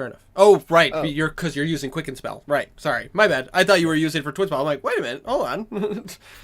It's like They're still both getting hit. they're still both getting hit. All right, but anyways, so first one rolls a. God damn it, that's a 6. Guys, I am rolling Okay. garbage tonight. You guys are getting so lucky. And the other one is a natural 1. Wow. So- Roll for severity. I'm rolling for No, I'm severity just right joking. now. I was only just joking, but that's cool. Yeah, mild severity. You're fine. Yeah, they're fine. Ah, dang. They're distracted by her cuteness that they don't know to dodge from the heavens. Huh? What? Huh? The first one takes 7, the next one takes 4. So 7 and 4. Seven. Good. 7 on the dice, 4 on the die. All right. So Mary, you watch as the two in front of you get hit by this radiant flame, and just they're like. They can't hear anything again, but you see them struggle with this like white fire that strikes them. Every time she fires an attack spell, she covers her. I can't. Cover I'm too her innocent. Oh, That's covers her eyes. somatic. That's fair. That's her somatic component. She covers her eyes. All right, and Aw. we go back to the top of the turn order, which again, you guys would have to make a save, but you're wearing your earbuds, so you are completely safe. So, You're right. so we are back to the top. Mary. I'm gonna rinse and repeat with a secret flame. All right. Would you like to target one of the ones in front of you, or were you going to aim for the one that's trying to sneak up on Mary, or are you aiming for the harpy? If I aim for the ones that Tiny did, wouldn't they be close enough to do both? Since Unfortunately, Mia's subclass allows her to do that. okay, just checking. Totally not. All right, I'll go for whoever looks like they're more hurt right now. Absolutely. That would be the one directly on your left in front of you. Okay, roll to hit. So this is a sacred flame, so dexterity saving throw. Damn it! Oh wait, do I need to roll to hit? No, I don't. No, you don't have to roll to hit. I'm good It's a thing save. that was a 6. Oh my gosh, I rolled a 2, so 4. That's a fail. So roll me a d8. All right. Yeah, that's the D8. Ah, shit! It's stuck in this stupid thing. Just You give know, it. I'm just gonna use the actual bot. Use the bot. 1d8. Nice. Nice. Goddamn. Avery is on your guys' side today, apparently. I'm a little upset right now. Sweet. That was a solid hit too. You just like you look at this person and you just kind of let the like radiance fly from your eyes Leave the girl alone. and just and you just see the creature like freaking out from the fire. Leave the girl alone. I'm the girl. You're attacking me. Leave the girl. me alone. Yeah, leave the girl alone. Oh, wait a minute. I'm the girl. Leave me alone. Leave the little girl alone, I should say. There you go. But you watch as it freaks out and because of all the fire. Will that be your turn? Let me double check. I'm not sure if I can do anything else. Bonus action. I'm looking for what I can do as a bonus action. My brain's half fried, and well, I could use healing light as a bonus action, but no one's really low on health, so I'll. I am. Oh, you're. Okay, I'll use healing light then All right. on Mia. And would you like to explain what that does? You use healing light to grant 1d6 healing per point, max charisma mod, to someone within 60 feet that you can see as a bonus action. Nice. So I'm gonna do that. From my understanding, I think I can do that. Hold on, let me double check. Twice? No, I mean, three. No, no. Yeah, 3 times since my charisma bonus is 3. I So I, believe that's correct. Let me just pull this up real quick. Oh, you're a celestial warlock. You're one of my favorite. You're like one of my favorite warlocks. yep. You have a pool of So D6s. I'm gonna that's do been- that. Dice. Use that twice for you- Mia right now. Yes, the maximum number of dice you can spend at once equals your charisma modifier. So basically, you have a pool of D6s that you could spend to fuel this healing. And, you have a pool of 1 plus your warlock level, so you have 5. So you could choose to roll as many, up to 5 D6, but then that's all your healing light that you can use for until you take a long rest.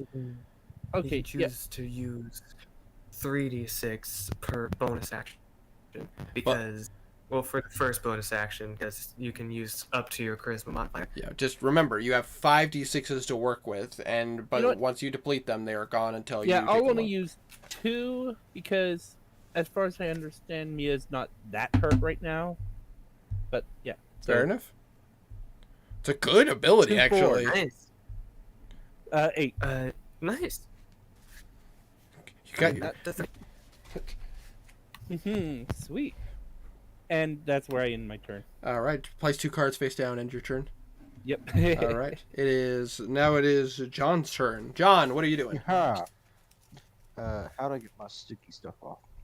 You can roll a strength check to strength check to break the an athletics check against the DC, or you could still try to attack, but it would be with disadvantage.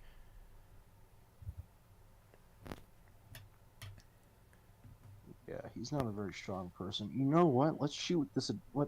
Let's shoot for the stars with a bit of difficulty. All right, so By try stars, I mean this desert harp this desert harpy and shotgun. shotgun. Shoot him That's with still a 21. still a 21. Damn, nice, good shot, dude. Yeah, I know. I'm awesome like that. Okay. 12 piercing. 12 piercing. Nice. You shoot this creature and you see it scream. You don't hear it, you see it. It is hurt. It is bleeding on all over this person's floor. I'll have to clean it up later. Yeah, that's his turn. All right, and that is your turn. It is now the Chitin's turn. First things first, the first Chitin is going to... The first 2 Chitins are going to continue to attack Mary. Ah! That is a 19 to hit. Oh, yeah, that hits. All right, so it's going to do a D4. That is... Oh, my fucking God, I'm rolling so badly. But I say that is 4 points of damage. Rolling so bad. Good thing I healed them both. It is going to use its bonus action, and similar to the other, you see it start to regurgitate. Mia, I need you to roll a dexterity saving throw. Oh wait, how much damage did I take? You took 4 points of damage. Okay. That would be 19. 19? Nice. So you are able to avoid it. You watch as it tries to spit Hakaluki at you, and you're just kind of like, ah! And you're able to dodge it as it hits the floor. Yo! Look at that. The other Chitin is going to use its bonus action to try to hit you with that, try to Hakaluki at you, Mary. I need you to roll a dexterity saving throw. Okay. I'll use the bot. That's just a d20, right? Yep, d20 plus your would be your dexterity save, but in this case you have a +0 to dex, so. Yeah. 5! Oh. That's low. You feel... Hey. Wait, is it an ability? No, that's a saving throw. Sorry, brain Yeah. thing. You feel a stickiness go over your body. You are restrained. And he is going to try to stab you now. Oh, shoot. Yeah. But I say, thank God he because you're restrained, he has advantage. Thank God, because I rolled a 5. Oof. There we go, much better. 22. Wait. That Oh, hit. 22 to hit. Yep. Yeah. There we Like 22 damage? there we go. Now there's some damage. 6 points of damage. Still not that that max? bad, but yeah. I'm at 26 HP now.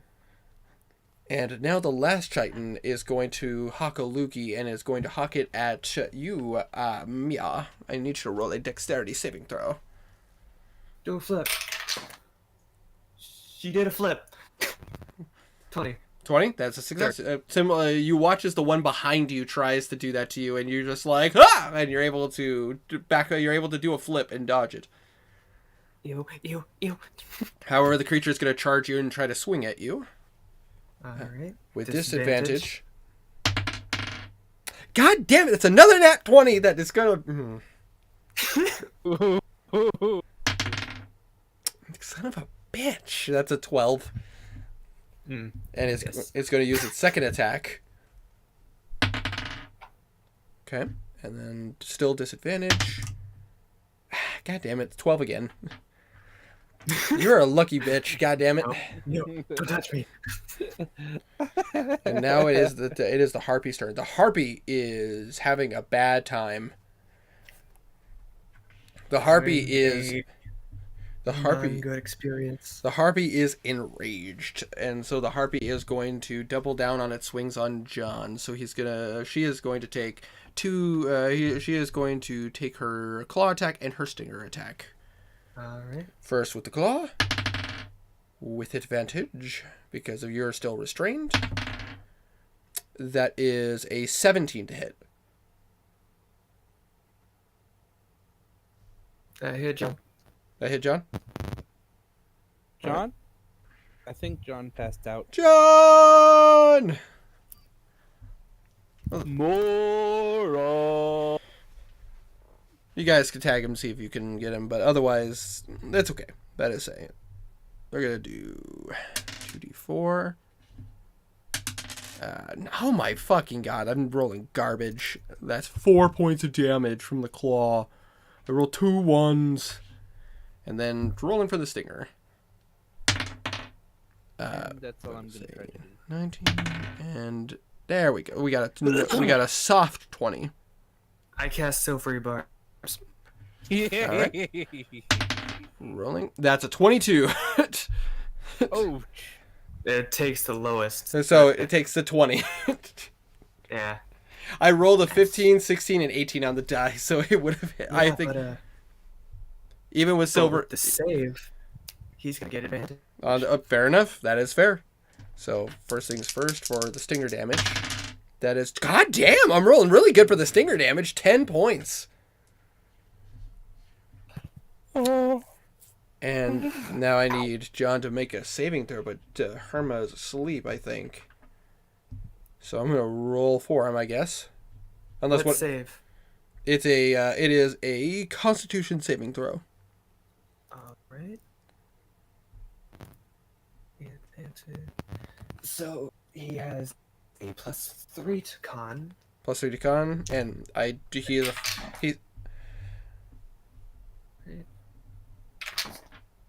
That would be fighters get proficiency in con saves. I don't believe so, but let me double check just to be on the safe side. I'm pretty sure it's like strength and con. I not think sure. I think it was strength. About to say strength for sure. Hold on, here we go. They are proficient in saving throws.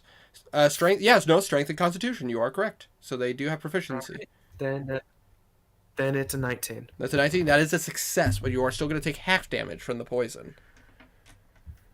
But I say I let it skip because of the fact that he got a natural 20. It was a nat 20. Exactly, and I reward natural 20s. He is still going to take 4 points of poison damage.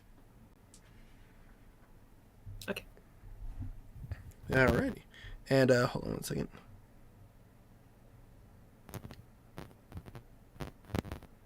All right, perfect. All right, that is the harpy's turn. So Mia, it is your turn now. Sorry. Hello. I'm gonna just rinse and repeat. Sacred flames on whoever Mia. looks. Me. Oh. What? Mia. It's Oh, Mia's turn. sorry, I'm Mine. tired. No, you're good. Absolutely, I I understand. swear I heard Mary. Ugh. No, I mean your guys' names are very similar. Fair. Yeah. How close to death does the harpy look? The harpy looks weak, like because of John just unloading ammo onto the harpy. It looks injured. It is bleeding profusely on the floor.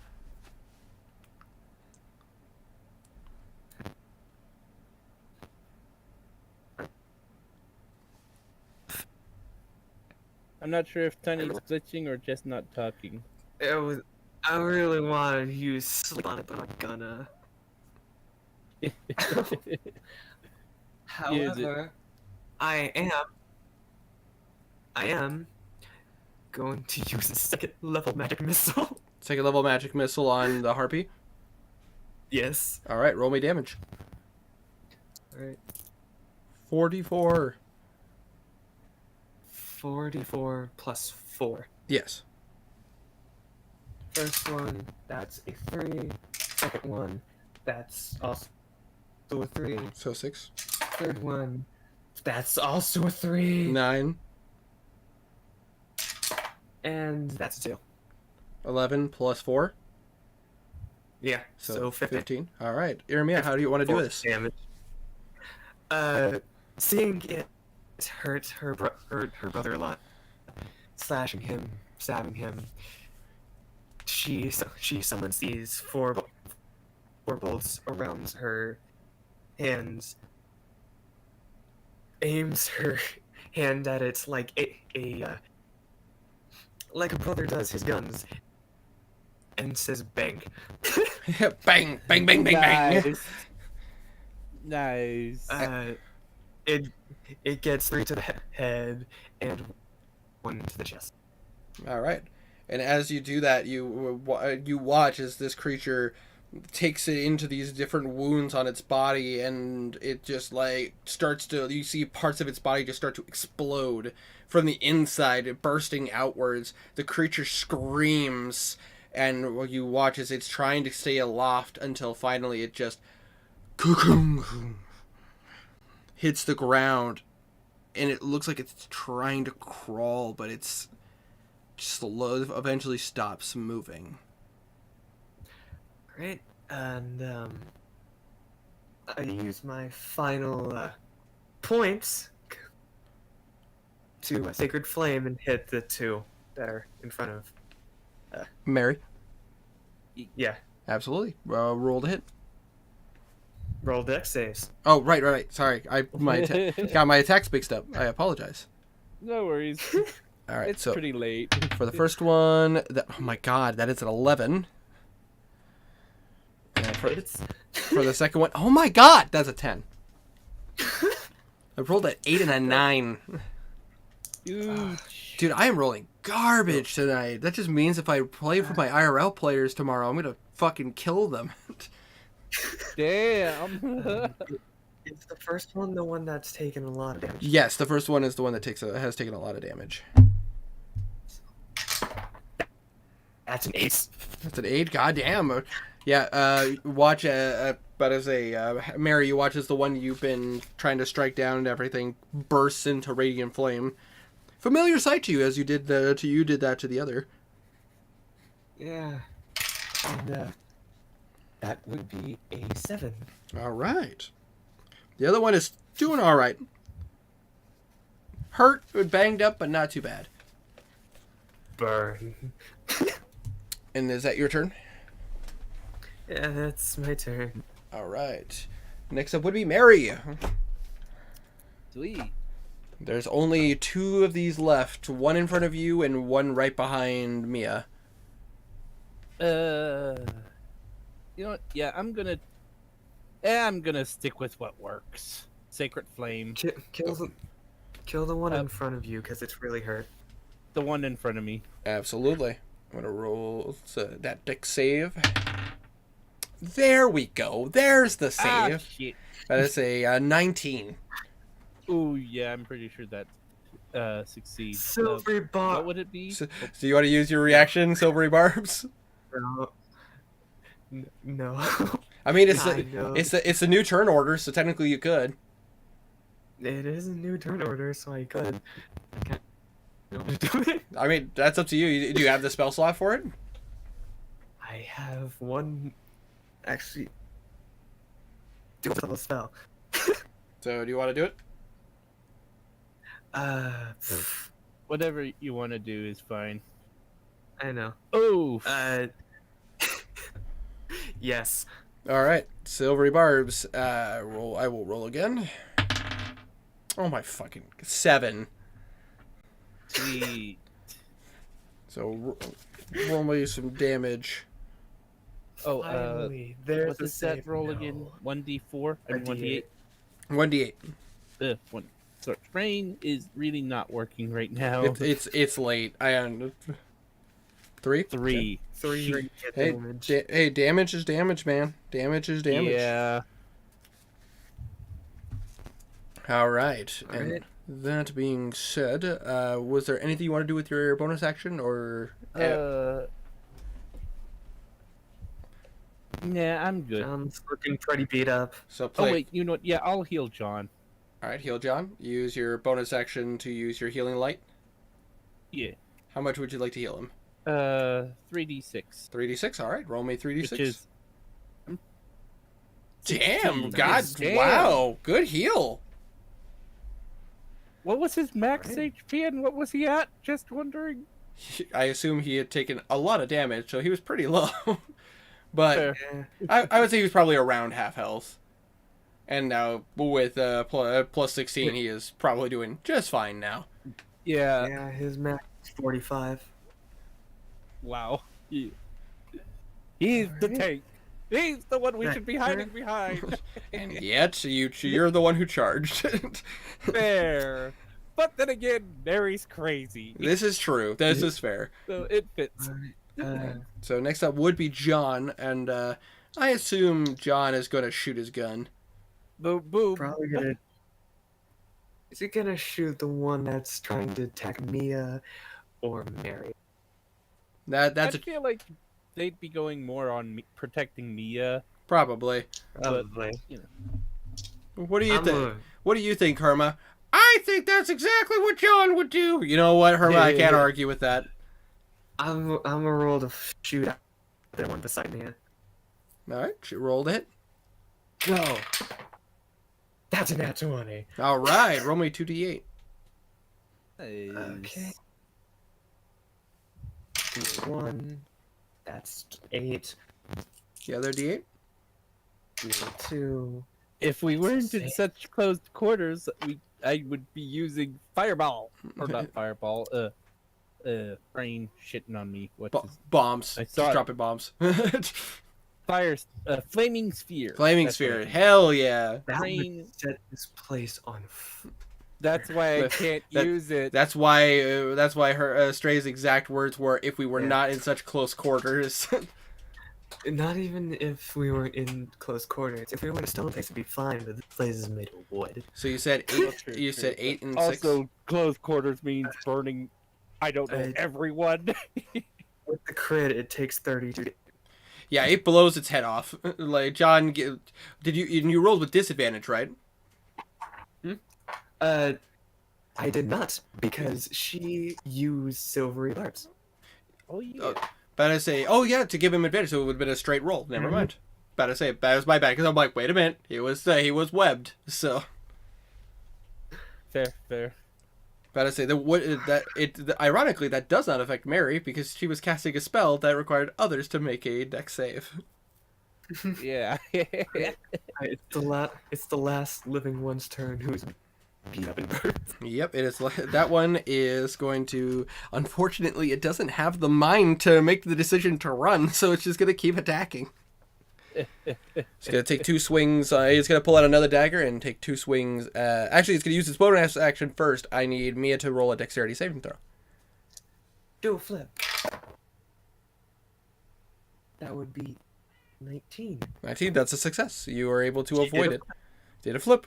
Got that panache. Oh, wait a minute. That's Pathfinder. Never mind. Every time I say do a flip on a dex save, she usually rolls good. 22 to hit you, Mary. Yeah. You are going to... There we go. There's that damage. We got 7 points of damage. Hold on. And then it's going to take its second attack on you. And that is... Well, he has advantage because you are restrained because of the web. Shit. So... Oh my god, I rolled the same thing twice! Fucking 9 to hit on that second attack. Oh, wait. The first Is one... it not... What's up? Sorry, brain not working. First one... Is that 9 to hit or... 9 to hit. Hit. You took 7 points of damage from that first attack. Oh no, I don't take damage. My armor class is 11.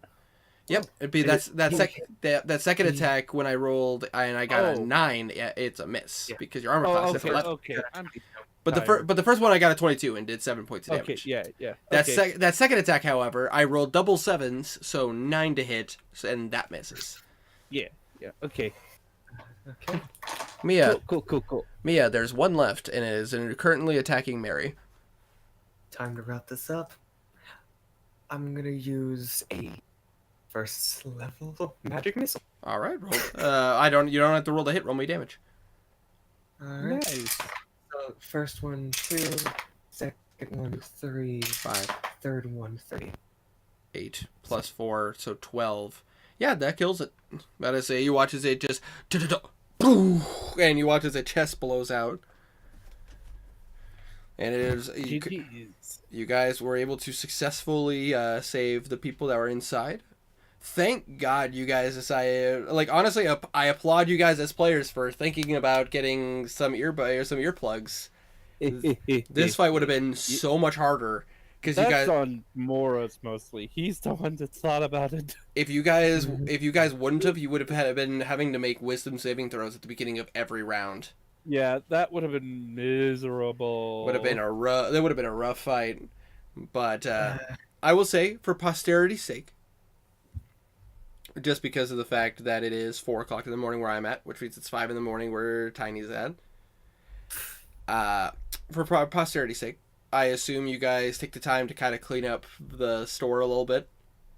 I have precipitation, but I need a little bit of a break because you kind of overworked yourself. Yeah, I assume Mia is probably fairly weak right now. Yeah, she killed all of them but one. We would do a little bit of cleaning up, but not much. That would be mostly saved for the morning, I think. I would assume you guys took the time to harvest the blood from the desert harpy. Oh yeah, She has a monster hunter gear, so she's gonna do that. Fair enough. You guys take the time to do that. What do you want to do with the bodies? Do you want to take them to the doctor or? Yes. Yeah, we take them to the doctors. I will say, for the sake of brevity, you guys take your time and you bring the monsters to. You guys take the monsters to Dr. Para, who is flabbergasted seeing this and is quite terrified, but realizing it's dead and you harvested its blood, he can now take this opportunity to use this creature, which specifically its blood is an antivenom for its own effects.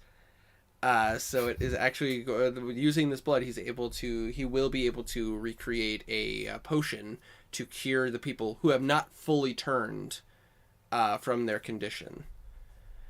Thanks to you. Fully Basically, I talked to Herma a bit about this because he was asking what these altered forms of effect. If these people were left untouched and continued, similar to what happened to Oliver's wife, they would have become tieflings. They would have become frontier tieflings. Cool. But I say it is. Well, I mean, not cool, but you know what I mean. Well, cool in concept, terrifying in practice. This is the effects of this particular group. You're not quite sure how it works exactly or what exactly causes it, but that is what happens. I'm not gonna. I'm not gonna go too into detail because But I say. So thanks to you guys, the doctor will be able to create an antivenom, an antidote and cure to the turning of these people. You guys do get your reward. You guys do get 5,000 gold marks that you guys could choose to spread about the three of you. I would recommend maybe doing that when Herma's awake. Yeah. John was just gonna get all of it, and all of Mia's. Mia killed all of them. So Well, I mean, she did the final blows of most of them, but yeah, Mary wouldn't. she did Yeah. most damage, final blows. Yeah.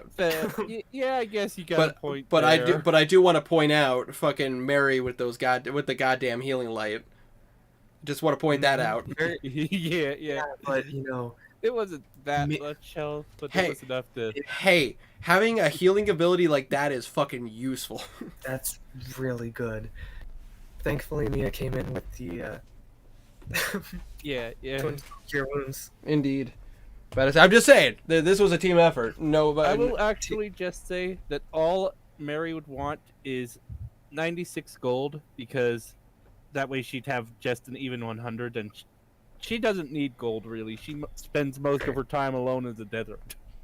And she gets 96 gold unless she wants to stay with us. Maybe the party could stay together to take on some other tasks. You guys do get honored by the town. Like, they are very thankful to have you guys come here and help them. And It even would kind of depend on what her god would tell her to do. And even so, because of your guys' deeds, the saloon even offers you guys each a room to stay in while you guys stay in town. Being right here in Russelboro this is one of the central points of the frontier. So you guys are in the perfect place that for the Dust Bounty Board. So if you guys wanted to stick around, this would be a perfect place to be able to go to any of the settlements that are nearby as well. They'll stick around. This will be our one-off whenever we can't do. Just throwing that out there. Yeah, makes sense. This can be one-off whenever we don't do Solaires. But- Mia wants to pass out. But Yeah, so would Mary. I mean, she's and pretty hurt. and as you guys sleep the rest of the night away, going into the morning, you can't help but think to yourself, this creature was doing this to these people. This creature was using its siren call to pull people from their homes, to turn them. But you can't help but question for yourself. This creature was doing that. This creature shouldn't have been here. Who did this? Why did they do it? And that is where we're going to end this one shot. Well, I mean, Okay, it's really next. easily made into a 2 or 3 shot. This could very easily become its own little side story for you guys, but for now, I Which mean, it's I would love. Like Tiny said, Yeah. something we do whenever Anybody I almost can. said Right. And, before, It's hilarious. Wanderer can't do Solars.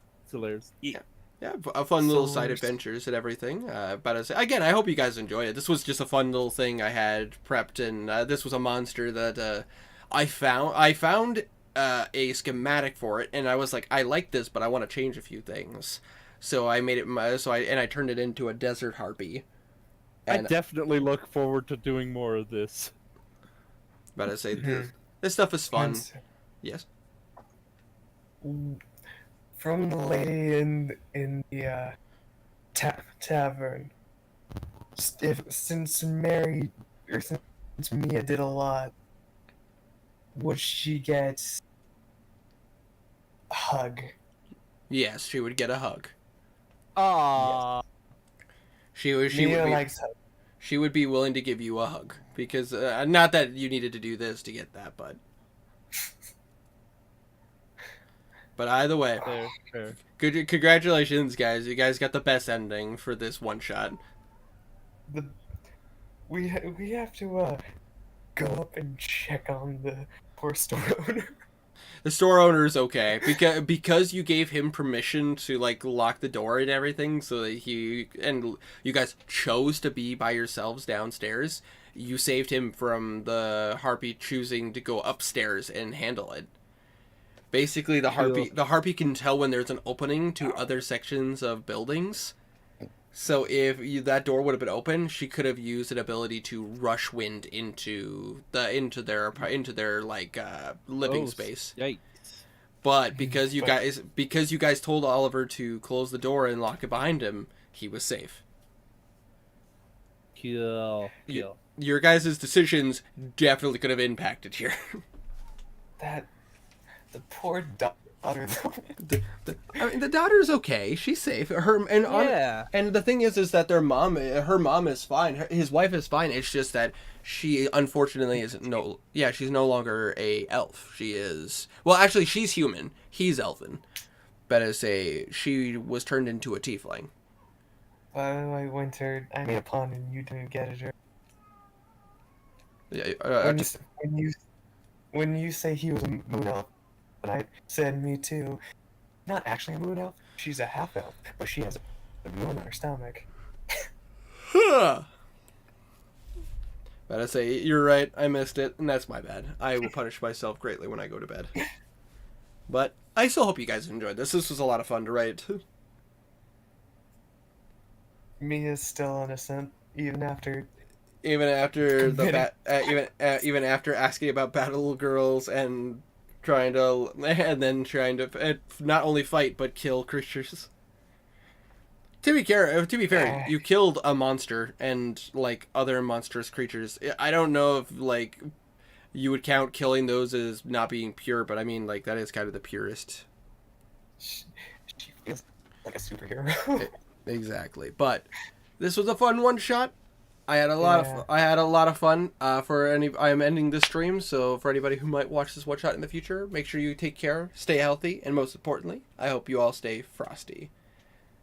Good night.